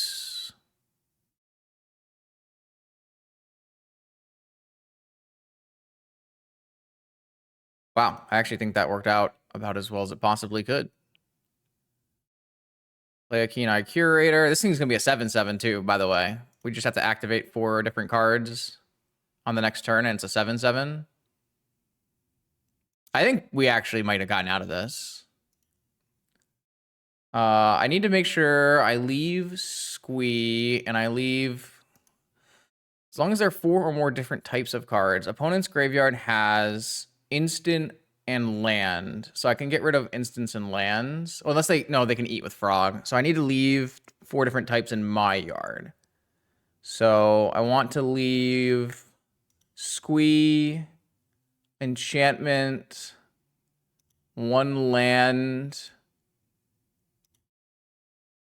and a creature. So I'm actually not going to be able to do this because I can only get 3 types from my yard. And if my opponent understands they can jump frog, but maybe they won't have enough cards in their yard, so maybe it's fine. All right, so now I have an 8/8 trample Hogak and a 4/4 hollow one. Attacking here still looks bad, I think. And I guess it could be a 9/9 trampling Hogak attacking if I wanted it to be.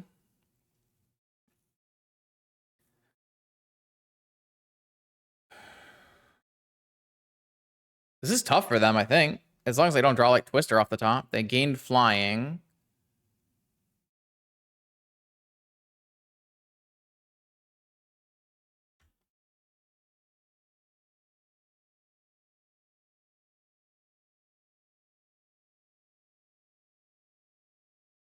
Oh, I think even like army frog block is really good.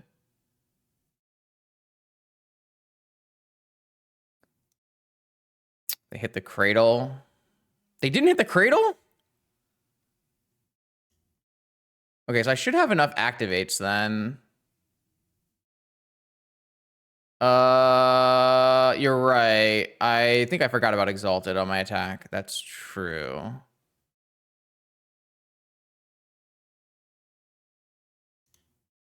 Okay, I think I just attack with these units here. I can activate in... Oh, wait, this is a cost, right? Fuck. This isn't actually not a good attack. Man! I played that badly. I guess none of these blocks are like that good against it. It's fine.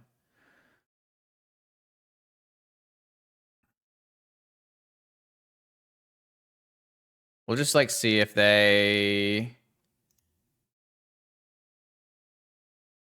Oh, they just let it happen? Oh, that's so good for me. Okay, hold on. That was that land and enchantment and a creature and I guess the other card out of their thing. This thing tramples, man! It tramples! It tramples! They needed to eat with the frog. Oh my god. How do we get to sideboarding here? Here we go. Oh my god, it tramples, bro. This raccoon is nuts, by the way. This raccoon is so good.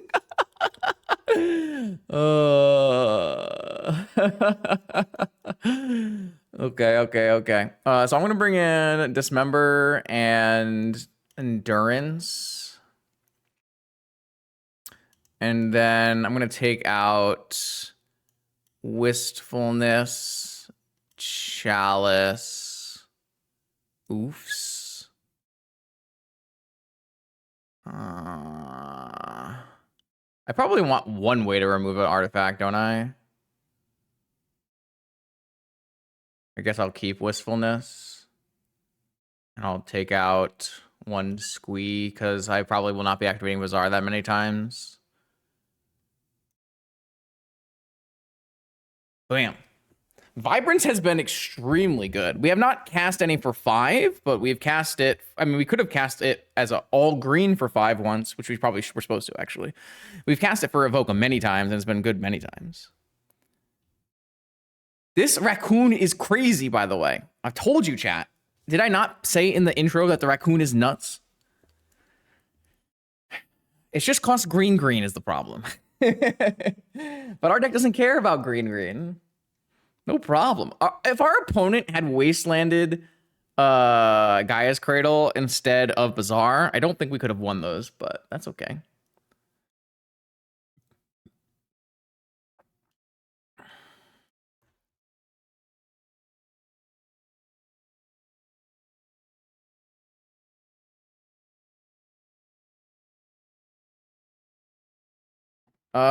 This seems fine, actually. Like, it's not a great hand or anything, but like this is the kind of hand I think you're allowed to keep versus blue-black fair cards. Just like green mana and dudes. Another freaking Mox opener. But our hand's like good against Bowmaster. They just play turn 1 Frog. Turn 1 Bowmaster. Smart. They played it ahead of time. Yeah. I mean, like I think this is a keep that you're allowed to keep because of exactly this. I'm going to try to jam Survival before they draw more cards.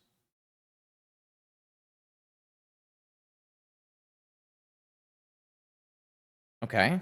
As long as we don't get twisted. We should start being able to build out a Vengevine.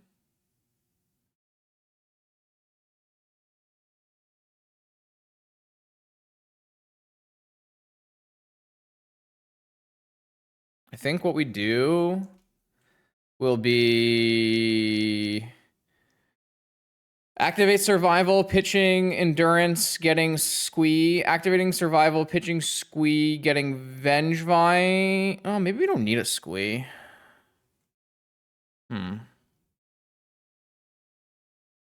Lurrus, sure. Didn't get wastelanded. Let's stop and think about this. It's gonna have to build up into another turn. So maybe it's just pitch Endurance, get Vine, pitch Vine, get Vine, pitch Vine.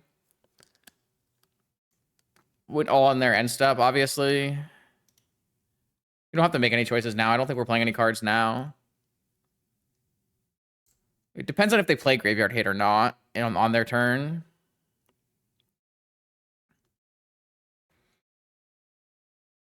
I also don't want to make a line that commits me into like a needle or something either. I don't think we need a squee here. I think we're going to be fine with just going for vine stuff. As long as this doesn't mill like a Tormod's Crypt or something. Bowmaster to the yard. If they play Lurrus, I'm just going to go vining, right? I mean, I can also play a Vibrance and kill Lurrus at the end of this. So, okay, so activate survival, pitching. I guess pitching Disciple is better than pitching Fairlies. Or sorry, pitching Disciple is better than pitching Endurance. If we want to play a longer game, we could get a Vibrant. We get a Squee here, and then change the Squee into a Vibrance, buy back the Squee, and Vibrance the Lurrus. That runs into a possible getting countered, which we could play a Frenzied Baloth. So let's see. If I could play... Let's see. If I could get a Squee, pitch a Squee, and get a Vibrance. Get back my Squee. No, I can't get a Spirit Guide, right? There's no way I can get a friend. It costs too much mana, though. The problem is, like, what if they force Vibrance and I just waste the whole turn? Whereas if I just go for Vines, it can never waste the whole turn.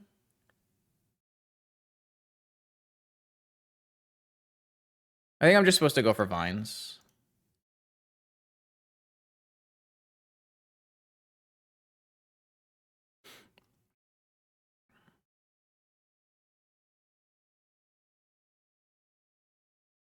Yeah, but that's fine. Like, I can attack with 4 Vines this turn or whatever.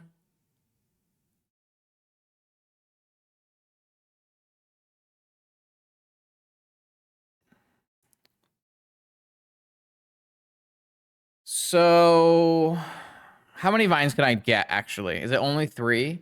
So the first one is Vine, get Vine. The second one is Vine, get... second one is Vine, get Rootwalla. And the third one is Rootwalla, get Hollow One. So I can only go 3 Vines deep unless I hit a Spirit Guide. Oh, I drew a Hollow One. So now I can go 4 Vines deep. No, I still can only go 3 Vines deep.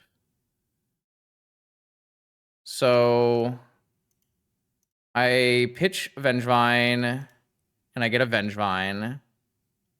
And then I pitch Vengevine, and I get a Rootwalla. Wait, can I do... No, I could use Endurance if I wanted to get full 4 Vines right now.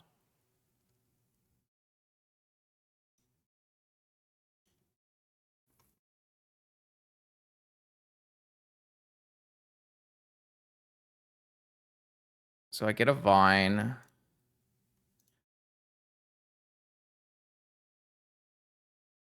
Well, I'm definitely activating 3 times, so there's no reason to pay 1 for Hollow One. Oh, wait, can I just get 2 Hollow Ones? I can just get 2 Hollow Ones. That works too. So it's just 4 Vines and 2 Hollow Ones. Yeah, this works. So I just activate 3 survivals, pitching 4... Activate survival 5 times over 2 turns, pitching 4 Vengevines, and going Hollow One, 4 Vengevines. And the Barbarian Ring makes green because of Yavimaya.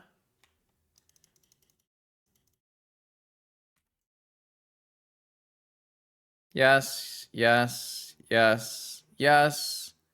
Attack for 16. And I can beat Tab, so the only thing I lose to here is Twister.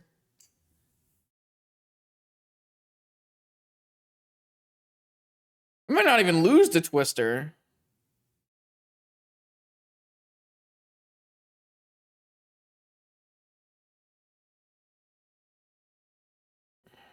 All right. I think that actually, let's see. I have 1 Vine in the yard. I can play Baloth as an attacker, and I need to play 1 other creature. How do I play one other creature? If I just draw any creature that I can pitch to Endurance, I have an attack for lethal here.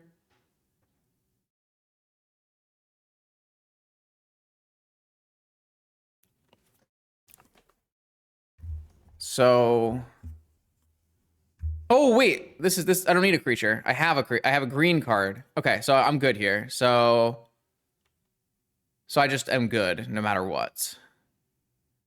So I just play Frenzied Baloth, and then I play Endurance. I bring back Vengevine, and I attack with 6 creatures to get in for at least 7, and they gain 3. Yeah, so, and it's uncounterable.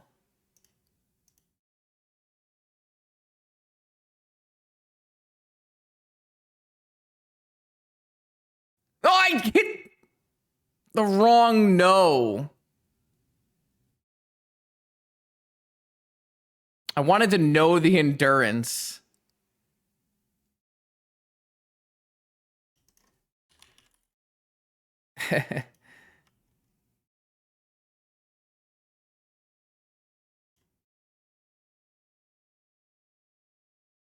Well, still attacking all.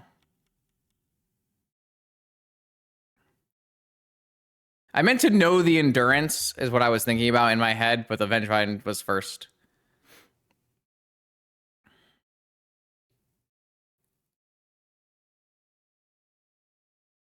So this doesn't kill my opponent, but it does still kill my opponent.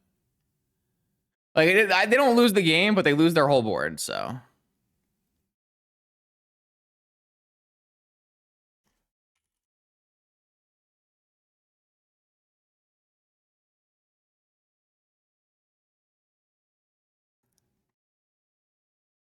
They're out of here. Yeah, so they can survive this, blocking Vengevine, blocking Lurrus on Vengevine and Army on Baloth. Oh, wait. Yeah, Army on Baloth. And then chump blocking the rest. They gain 3 and take 1 and live. Oh my god, we just crushed Bowmaster draw from the opponent. We just crushed it. That was so sick. Oh, that was so cool. 4-0. Okay, here we go. Round 5 for the trophy on the draw versus a Lurrus gamer. I have a Bazaar. They're mulliganing to 6. Let's see what happens.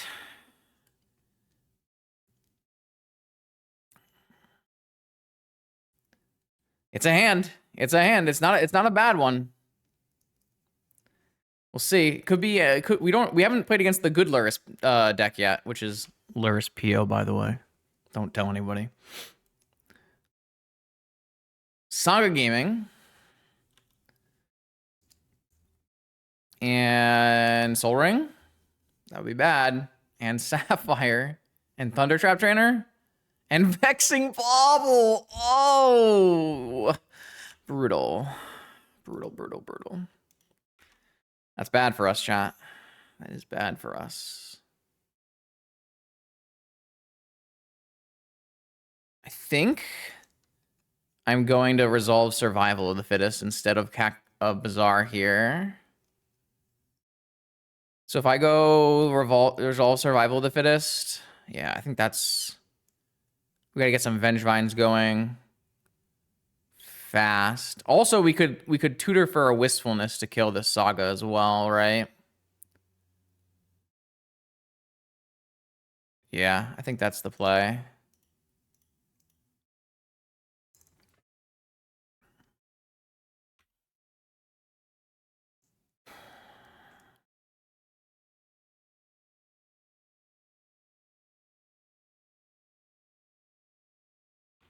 We can always activate Bazaar to trigger Vengevines as well. It's 100 Gaming, Saga Gaming.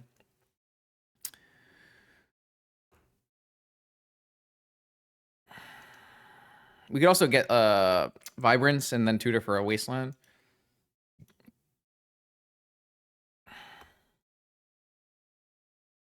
Gaia's Cradle doesn't actually do a lot because like the root walls won't go into play. If they have a Soul Guide Lantern, it's pretty bad for me. I guess regardless, it's pretty bad for me. I think I'm going to go over 2 turns here again because I don't have a good... I mean, what I could do is on this turn, I could play Basking Rootwalla and Blazing Rootwalla using Taigas.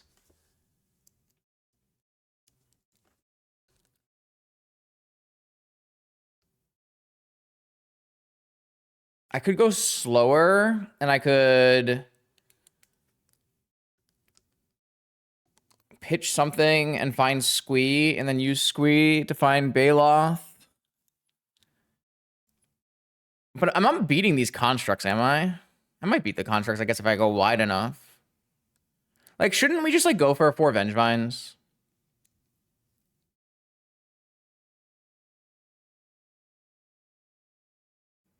So it doesn't make any sense, right, to use the mana to get Vengevines right now, because what I can do instead is play Rootwalla, Rootwalla, and that way my Cradle makes 2 mana next turn, and I can do 4 activations next turn. I guess that's not true, because I might not have enough creatures.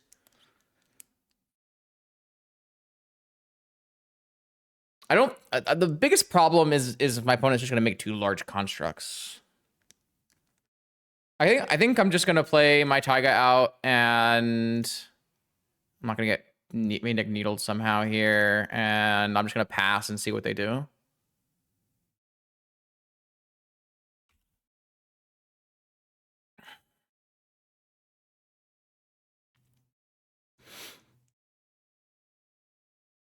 We have options. We have options. But yeah, if they have a lantern, then we have to change our plan. If they don't have a lantern, it might just be correct to do what we did last game, where we just simply went for as many... Well, the problem is we don't actually have as good of a setup as last game, where we had 3 mana producing things, better cards in hand to pitch.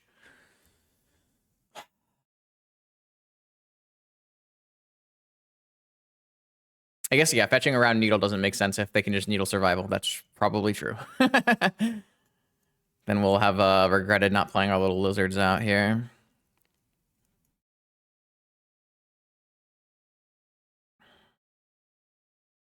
I mean, maybe we pitch Rootwalla and get a Squee, and we pitch Squee and get a Baloth. And then we go Baloth, activate Bazaar, pitching Rootwallas and playing Hollow One. Like, we could do that. Unless they swords us, I guess. Seems like maybe there's a connection issue tonight. I had another person drop out of this game. They're coming back, though.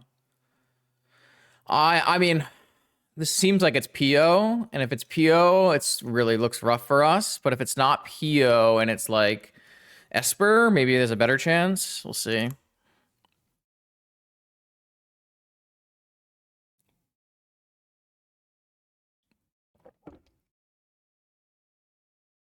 Here comes a golem construct. I just we might just not even be able to beat these constructs. We have like 1 card that exiles an artifact. We have only 1 at the moment. I mean, maybe we can just go farther wide than them. It's possible. It's definitely possible. All right. I mean, well, so, oh God, that's so bad for us, chat. They're not making another construct.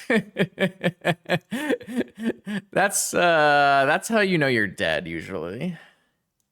It means they have something better to do. So there is a Soul Guide Lantern. So what would you do where you... So it must be Trainer? Yeah, okay, so it's definitely PO. So they just wanted to play it slower. I think I would have made a construct and got Soul Guide Lantern, not play a Trainer plus Soul Guide Lantern, but they got Time Walk, and they have no land follow-up, or do you have a land follow-up? Okay, so we're going to have to do something different here than Vines. So I think I'm going to go with my original plan of... I'm gonna lose the Rootwalla, this red Rootwalla, because I want to be able to have green ones to play... to play Gak, possibly. So what I'm going to do is I'm going to search up Squee and see if they pop on the Squee. And I'm going to use Squee to get Baloth.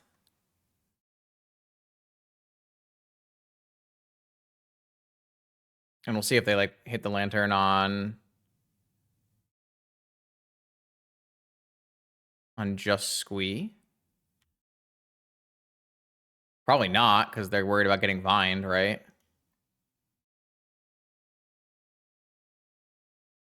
Cradle. So now, as long as they don't have the 1 or 2 swords, we can play Bazaar, play Baloth, activate Bazaar.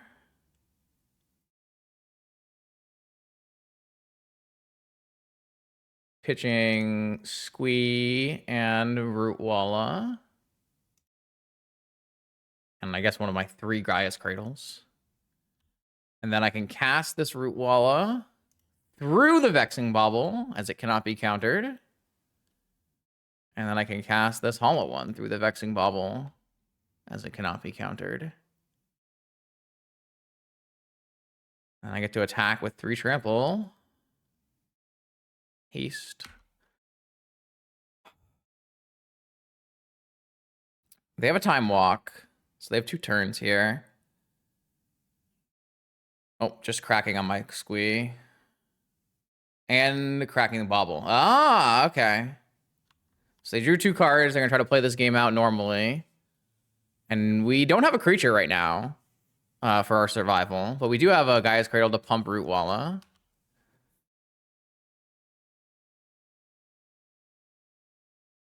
Blue, white, thunder. They just missed on mana. No Moxen, no lands.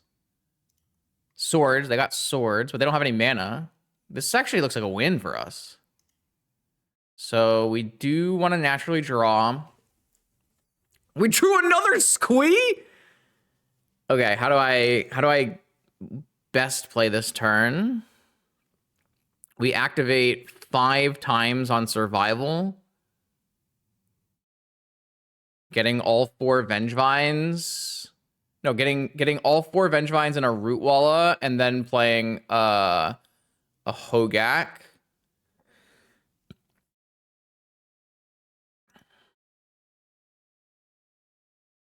Oh, actually, I might be not have enough mana to do that.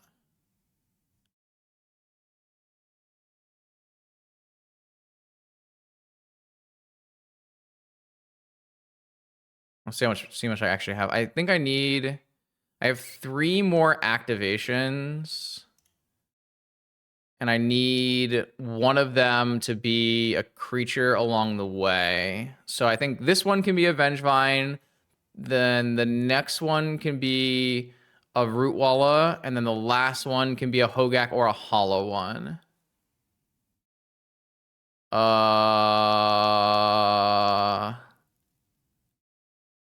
Yeah, I should have done that. I forgot about that.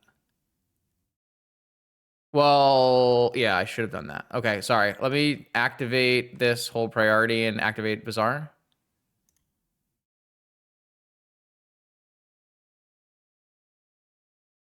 Okay. Sorry, yeah, I forgot about that part of it, for sure.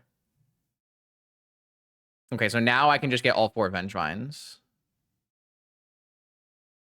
Because my last one can just get me another Hollow One.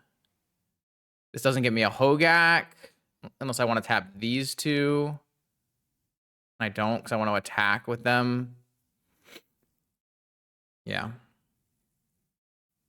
I should have done that on my before my first activation to get more information.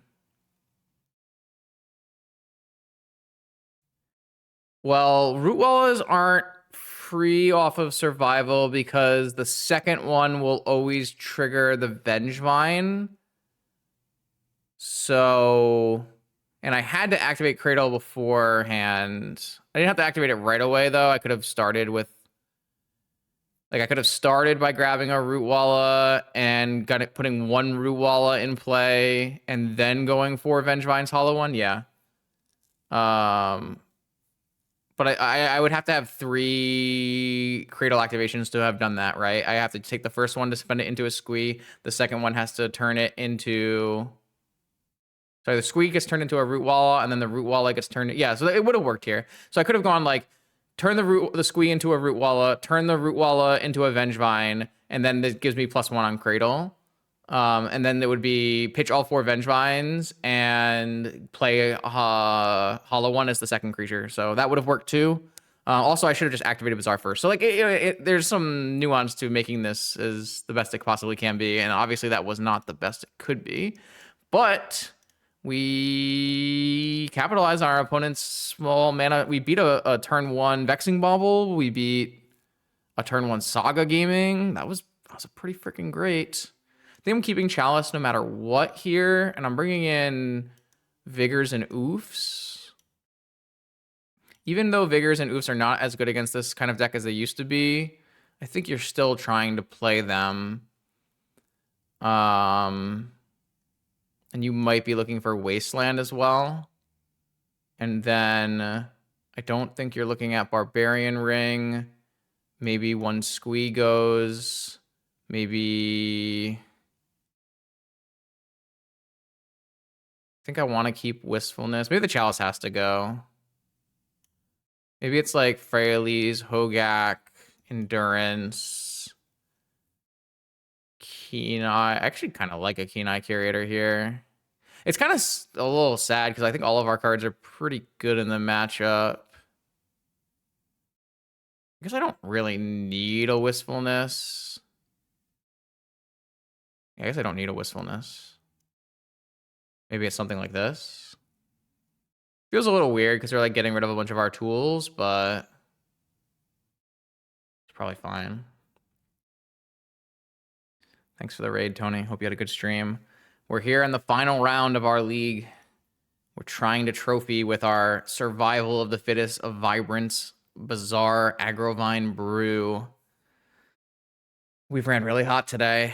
Our deck has done some good things. Definitely shown some expert deck building. Definitely shown some expert Bizarre activating. Still not piloting this at 100%. Some of the survival lines I'm a little rusty on. But good enough. This is certainly a keep.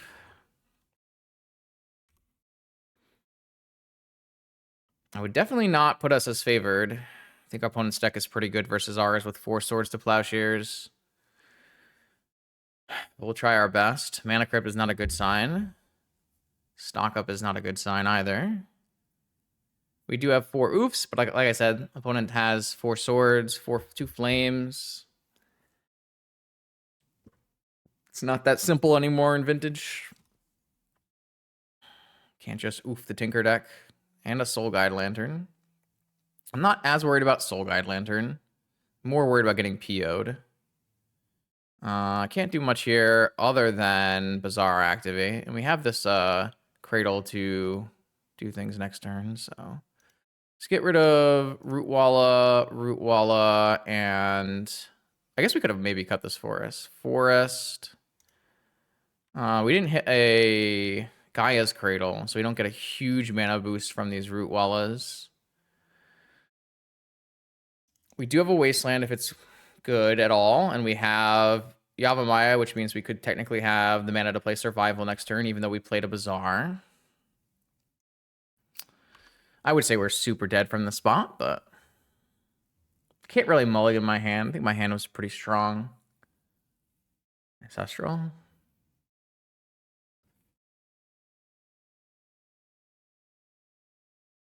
And we didn't have like a Vigor. Not that Vigoring. Yeah, Ancestral. Yeah, we're just super far behind, unfortunately. It's good that we snuck a game 1 win on the draw. We've had to play a lot on the draw in this league. Squelcher. Sure. I wasn't going to counter your spells anyways. It does block my 1/1s, though. It's okay. So I have to choose here whether I want to activate Bazaar and Wasteland, or if I want to play Yavimaya and play Survival. I could also play Yavimaya, play a Noble Hierarch, and activate Bazaar. I think it's a good attack this turn.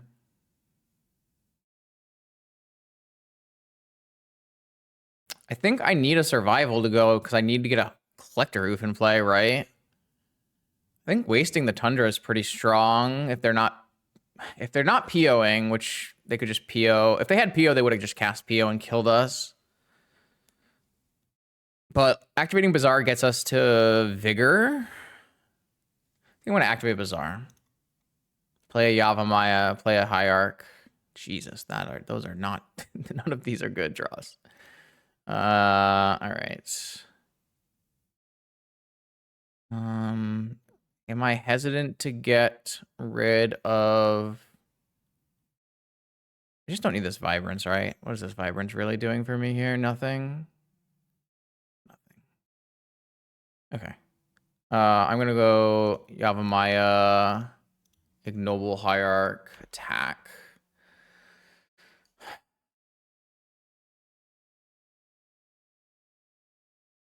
Missed an Exalted trigger earlier in this game as well.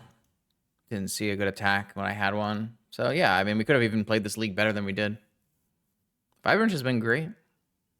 It's at its best when you draw it with a with a Lotus in turn 1, though. We're not really beating a PO from the spot is the biggest problem. Ugh. Gross. I think that means we're just dead. Did not really put ourselves in a position to win. I mean, we tried to draw Vigor. Like, having a Vigor this turn might have been good. We just didn't draw any, like, oofs or Vigors.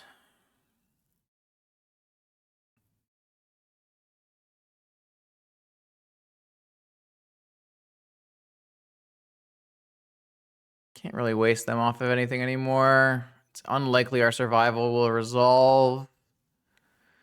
Even if our survival does resolve, we don't actually have a... This is going to be Flames? Force. Okay. Maybe I wanted to keep the Vibrance so I could get a Cradle.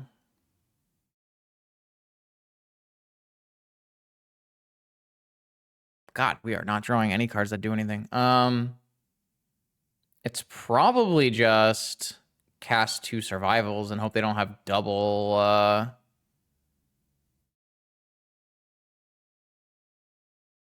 double force. I mean, they probably have double force. But we need to get to oof, right? How are we winning this game if we're not getting to oof? Force pitching PO. I mean, that's pretty good.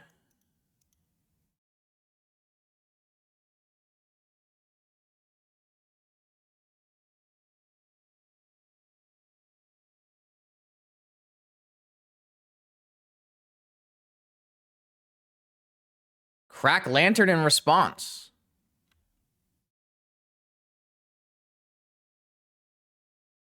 Maybe looking for a blue card? Are you looking for a force? Force of negation pitching. They kept in force of negation. Pitching PO. We just got 2 POs out of there. Okay. All right. So we got 2 POs out of the way. Squelcher down. Mana Crypt's still active. Deal 3. Now what? I think I can buy Lurrus. Play Lurrus. Play Lantern. Saga Gaming. Have a Wasteland.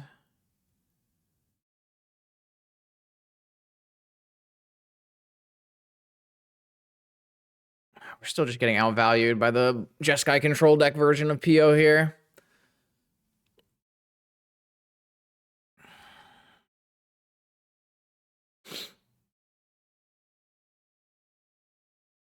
We need an oof this turn.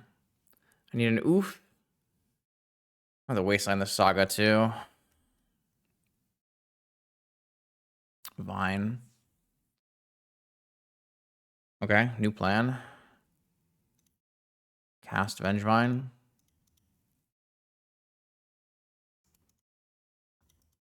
I need to know if it resolves before I attack, I guess. And now I can attack with a 2-power attacker. Because I don't want them to lifelink back on the attack. I mean, they could just have a swords, and it's really bad for me, but...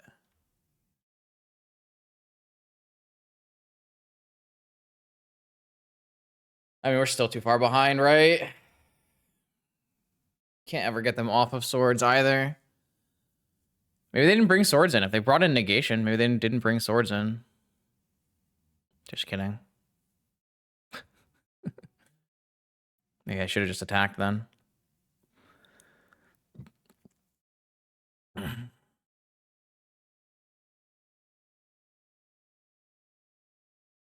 Yeah, I mean, they have too much mana, too. A second lantern.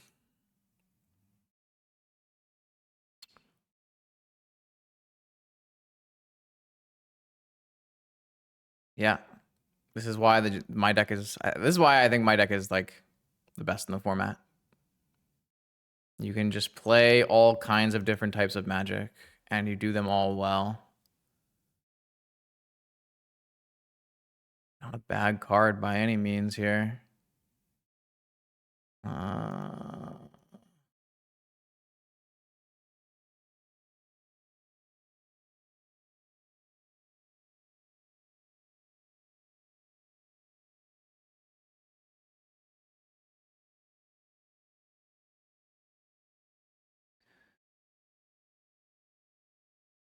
Actually, I think I should just fetch for my other Taiga.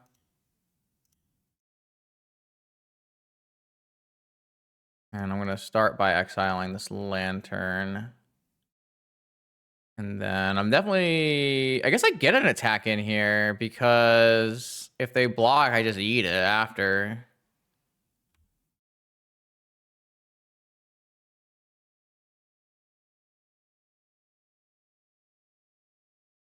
I can't get to 4 types this turn, though. They're just taking it. Okay. I mean... They don't have another swords. Oh, I love this art. This art's great. Ah, they have another swords.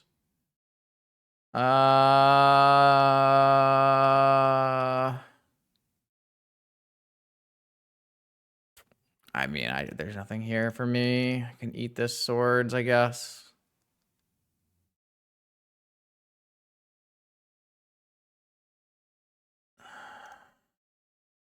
I should have gotten the Ancestral. I mean, I guess Snapcaster's killing me no matter what, because there's a PO there, too.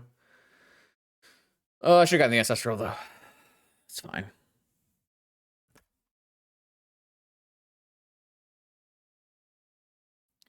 Looping Soul Guys.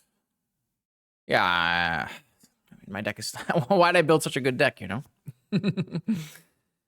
Suffering from success.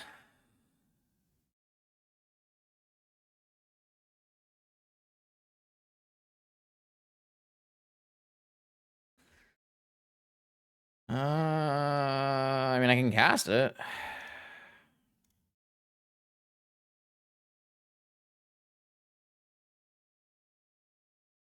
I don't have an attack anymore, though. Oh, I got consigned memoried? Okay. I think that is the end. Let's go to game 3. Let's bring this Chalice back in on the play. I'm not as convinced about these Vigors as I was before. Just feel like attacking them at that angle is, like, not actually good. But I guess none of these other cards are very good either, so... It's probably fine. Definitely don't want a second squee if they have double lantern.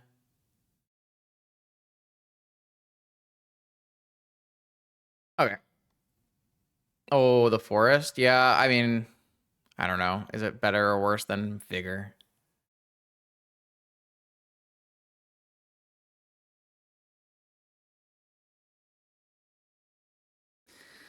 This is fine. I'm okay with this. Let's look for like a nice Vengevine hand, please. Come on.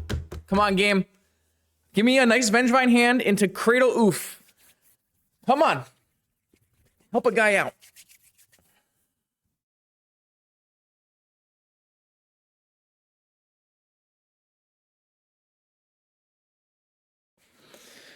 Oh boy.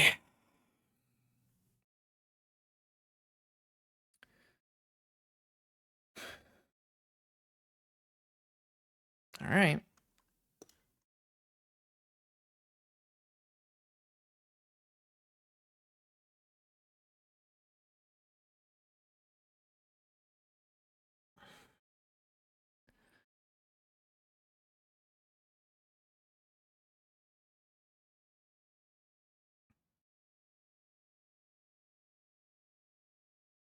I mean, you have to. I mean, surely they wouldn't, right?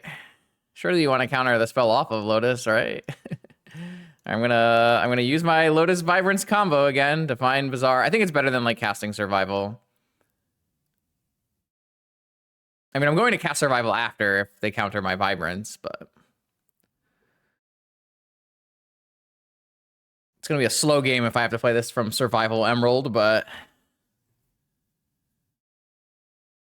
I cut Frailes, didn't I? No, I needed the Frailes to be a land. I'm just searching for a land, opponent. It's fine. Daijobu. Come on, just let me have it.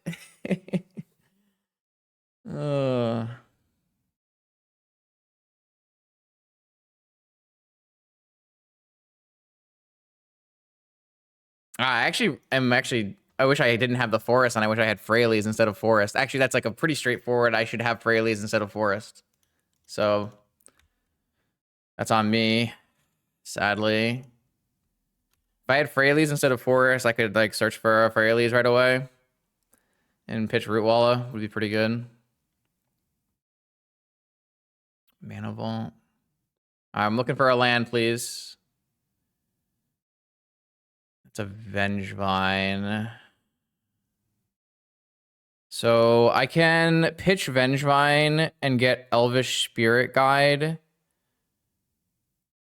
Pitch Root Walla and get Elvish Spirit Guide. Pitch Root Walla and get Hollow One or something.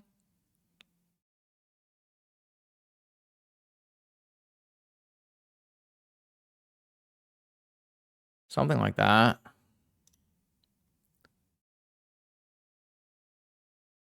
Pitch Vengevine, get Elvish Spirit Guide. Use Elvish Spirit Guide, pitch Root Walla, get Elvish Spirit Guide. Use Elvish Spirit Guide, pitch Root Walla, get Hollow One. Is that what I want to do?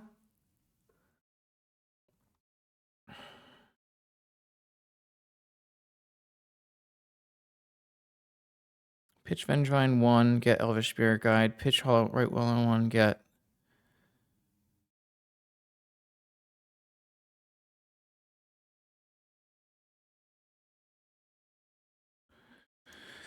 Okay, pitch Vengevine. It would be so much better if I had a Disciple of Frailes instead of a Forest, because then I could get a Disciple of Frailes and play it, and then I actually have more mana for the next turn. Is there better lines here? I don't think so.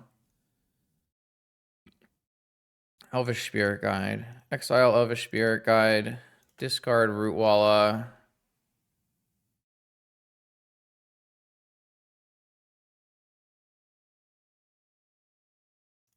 Cast Root Walla. I don't have a Hogak. Get Elvish Spirit Guide. Discard Root Walla. Cast Root Walla. Return Vengevine. Hollow One. I've had 3 spells, right? I've discarded 3 cards. I've discarded Root Walla, Vengevine. Yes. Okay. Attack.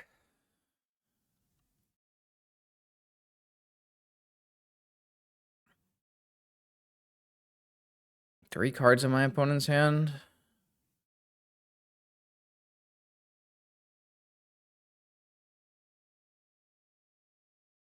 That's crazy. red mana source, not white, to buy Lurrus. They pitched a PO to force. They have a second PO here. Yeah, they have a second. Oh, they could kick a trainer here. Okay. Those things block my root Rawlers really well. Black Lotus.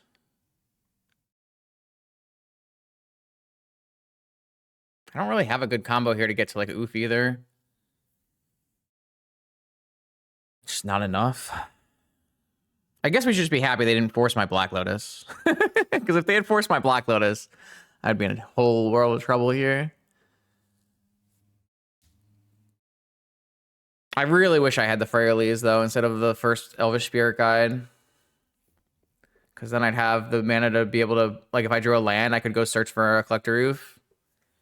Huge punt. Huge punt. I didn't even see it, though. Like, someone asked if I should get the Forest, and I didn't even see boarding in for Disciple. I guess if I draw Cradle, yeah. They found Mox, and they played both of them. If I had an oof here, like, oh, come on, please give me a Cradle, man. I have 4 in my deck. Wait, they're using the blue for PO? Oh, for Flame of Venor, kill Hollow 1, draw 2? Or what'd they do? They killed Emerald, killed Hollow 1. Come on. Cradle.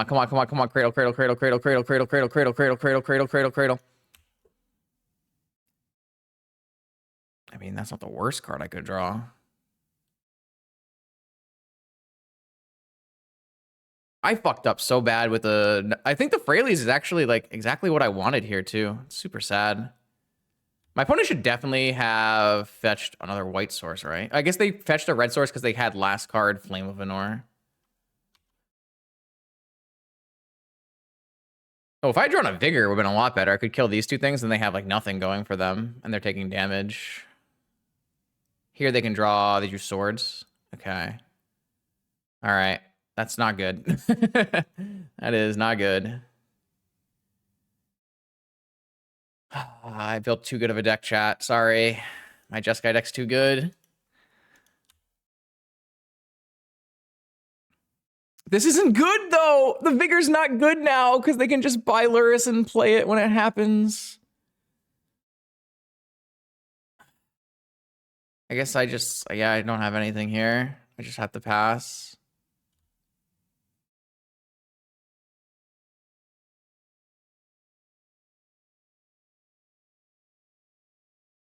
If they play a PO, like I'll Vigor the 2/1 drops. Or that. Okay. I will Vigor... I guess I don't have to do this right away, right? Because then we know their last card's Lurrus. So next upkeep, I'll do that. I'll hit the ruby because they... Or, sorry, hit the ruby because they can't bring the ruby back with Lurrus. I hit my fetch land. But I'm gonna have to use my Keen-Eye Curator.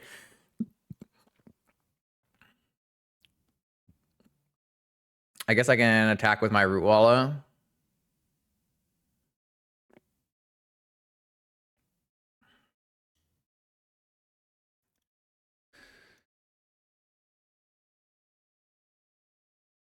I had to use my creature to Vigor here. I can't beat a Saga, though, so...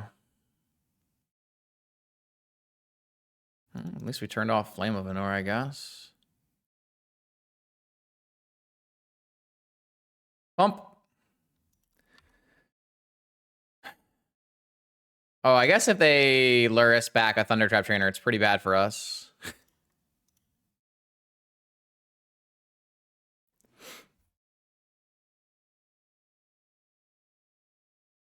Okay, that attack was bad. I should not have done that attack. I guess it lets me attack with Root Wallow this turn, though. If I don't draw a creature and I draw a land, I draw a creature. So...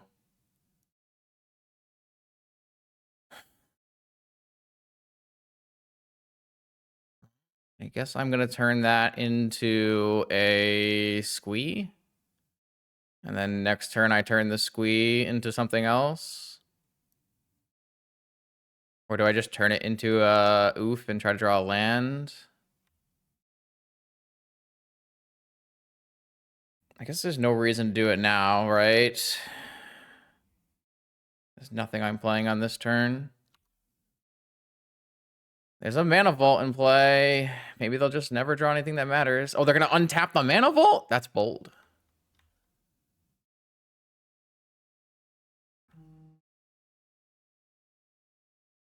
Okay.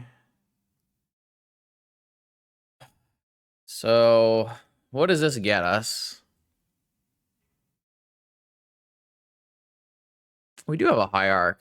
We also have a Detective's Phoenix. We can get him for 3.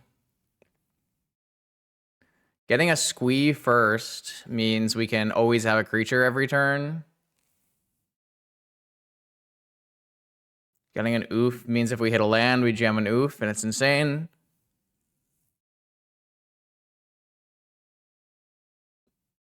I don't know. They're all kind of good. Hierarch is like 2 damage this turn, and then 4 damage next turn, and then 4 damage the next turn, right? So they have to draw their land or a swords.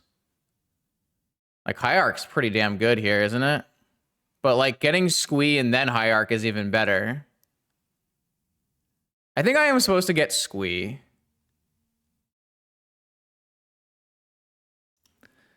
I don't think this game is, like, going to be over fast enough.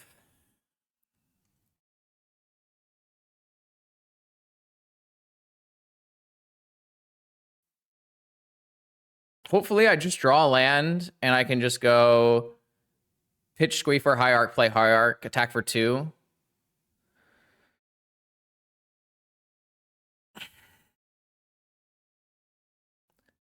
The only reason this game is close is because I fucked up and didn't board in my Disciple of Freyles. That's crazy. That's the first time that card has come up.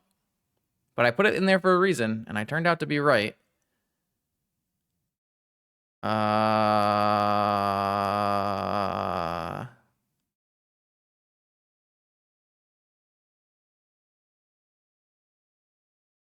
I guess I should pitch this, right? Instead of squee? It kind of feels bad, doesn't it? But I want to put it in play.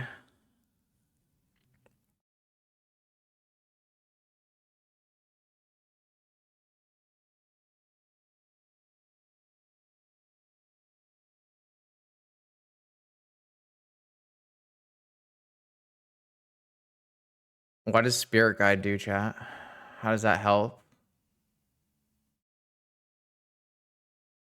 Why would I do that? Just to have a Spirit Guide for later? Because I'm not going to pitch Spirit Guide to pitch squee. It doesn't do anything.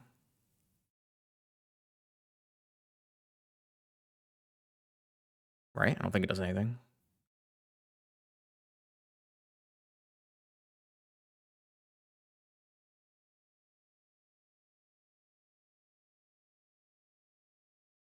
I would have to have discarded 2 cards to cast the hollow one.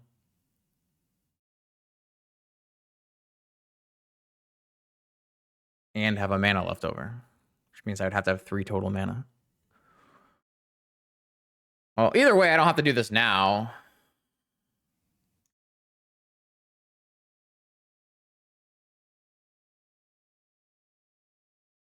What does going to the next turn with Oof in hand do? Besides, I guess it gives us more outs.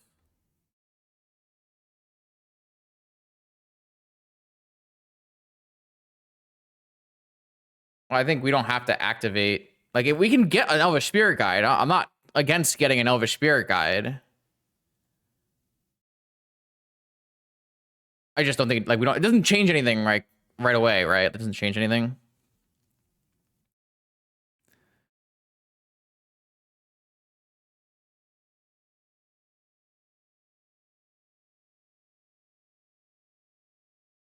Is there a world where we can win on an attack next turn? No.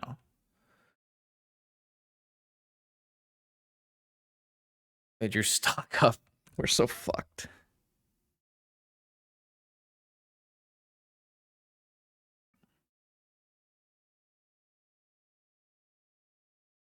There's just no way we're coming back from this.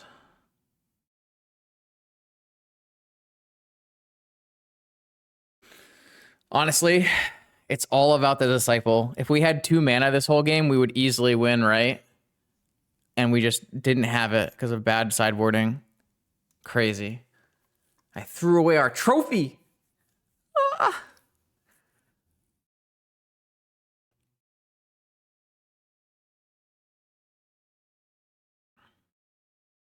That's not a white land.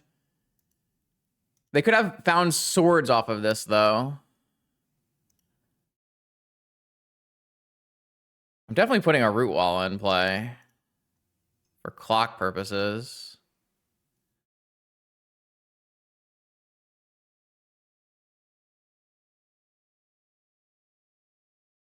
Just what are we? I think we just get a spirit guide because it gives us more options.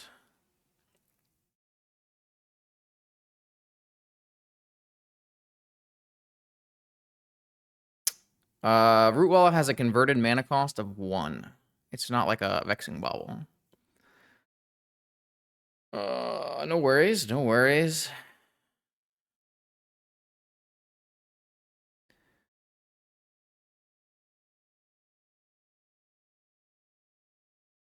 All right, what do you got for us, top of the deck? How about a Gaia's Cradle?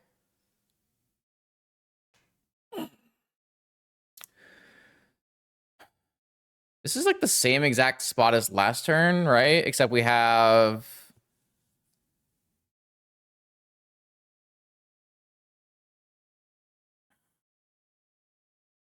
Phoenix is pretty bad against like possible swords. So if we discard Rootwalla, get Vengevine, discard Vengevine, get Spirit Guide, discard Spirit Guide, get Hollow One. Green mana, discard Rootwalla, get Vengevine. Green mana, discard Vengevine, get Spirit Guide, last Spirit Guide. Discard Squee, get Hollow One. 3 cards discarded or attack with Vengevines for 6.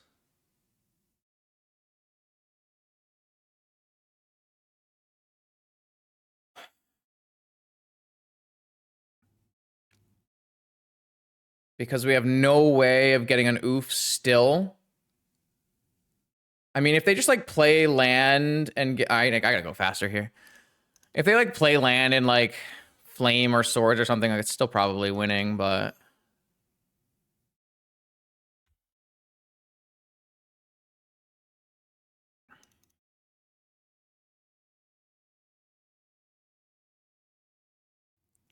still have a spirit guide, right? I still have a spirit guide.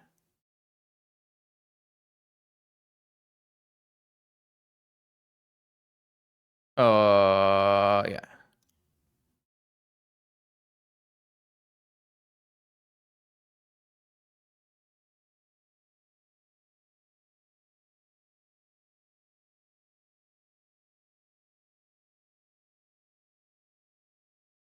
Oh, I don't have Hogak in. I have to say, like, I should have gotten a Hogak with my Root Wallas, but I don't have a Hogak in.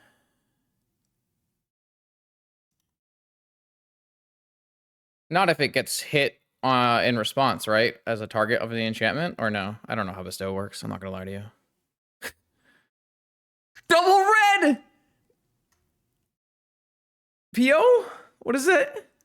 It's not Lurrus, is what it is.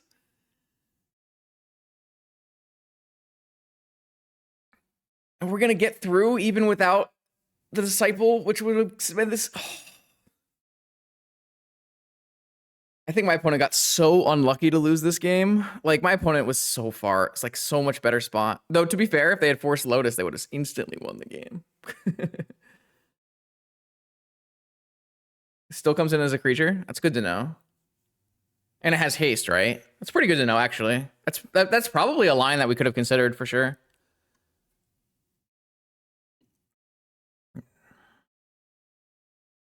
Give me the trophy, baby. Come on. Give me the 4 Vibrance Survival of the Fittest trophy. Come on. What do we got? Flame draw 2? Flame kill Chalice. Mox PO? Oh no. Okay, kill Chalice, buy back Lurrus, buy back Trainer. Is that enough? It's not a kicked trainer. Block here, 3. Pump, I win. This wins, right? Block here, go to 6. No, it's 1 damage short. What? No, I was 1 damage short. Oh, no, opponent. They gave it to me. I think I'm 1 short, right? Because it's block here, go up to 6, I pump. They go to 1. I'm 1 short, and then if their trainer, their trainer must have missed, right? But they can like draw PO or something here. What do I draw? Magic Online freezes. Oh, I don't know. Like, I don't know if we would have won this game. But like, to be fair, like, I'm telling you, chat, if I was just not bad at Magic, if we had gotten this instead of an Elvish Spirit Guide on turn 1 of this game, we would have had 2 green mana the whole game, and it would have been so much easier. Oh, shit. Okay. Boom. Boom. Let's go. 5-0 trophy for Vibrance Survival of the Fittest. Choose outcome 5-0. Rye guy with the correct prediction. Bet 5,000 channel points and is being awarded 180,000 channel points. Okay. So this is a pretty sweet 5-0. I think, obviously, we ran so hot. We ran about as hot as we possibly could have. And I think I played okay, but there was still a lot of room for me to like fine tune some of those survival sequences. I think some of like the really good deck building shown through here. I made some great choices in deck construction that very much paid off throughout the whole day. I do think that this Barbarian ring is not very good. And I kind of actually don't want it to be. It could be a Boseiju, or it could be another Taiga, so that you have a higher chance of being able to cast Vibrance and stuff. I'm gonna chalk it as a Taiga for now. But I think the mana base is the place that is the most questionable. I don't have a great grasp on how we want to like fiddle with this mana base to make it perfect. Because you do want mostly green, and you want as many Cradles and Yavamayas as possible, but you do want to have access to that red mana for the different times it matters. I think this Wistfulness is still good in the main, because having the ability to have a creature that exiles an enchantment is pretty nice. I liked it. I don't know if you need 2 squeeze. It kind of feels like 2 squeeze is too many, so I would probably cut a squee and play another card, maybe another land, maybe a Boseiju, maybe something like that. I'm not 100% sure. I think the Hogak served its purpose. The Detective's Phoenix served its purpose. Disciple would have served its purpose if I wasn't bad.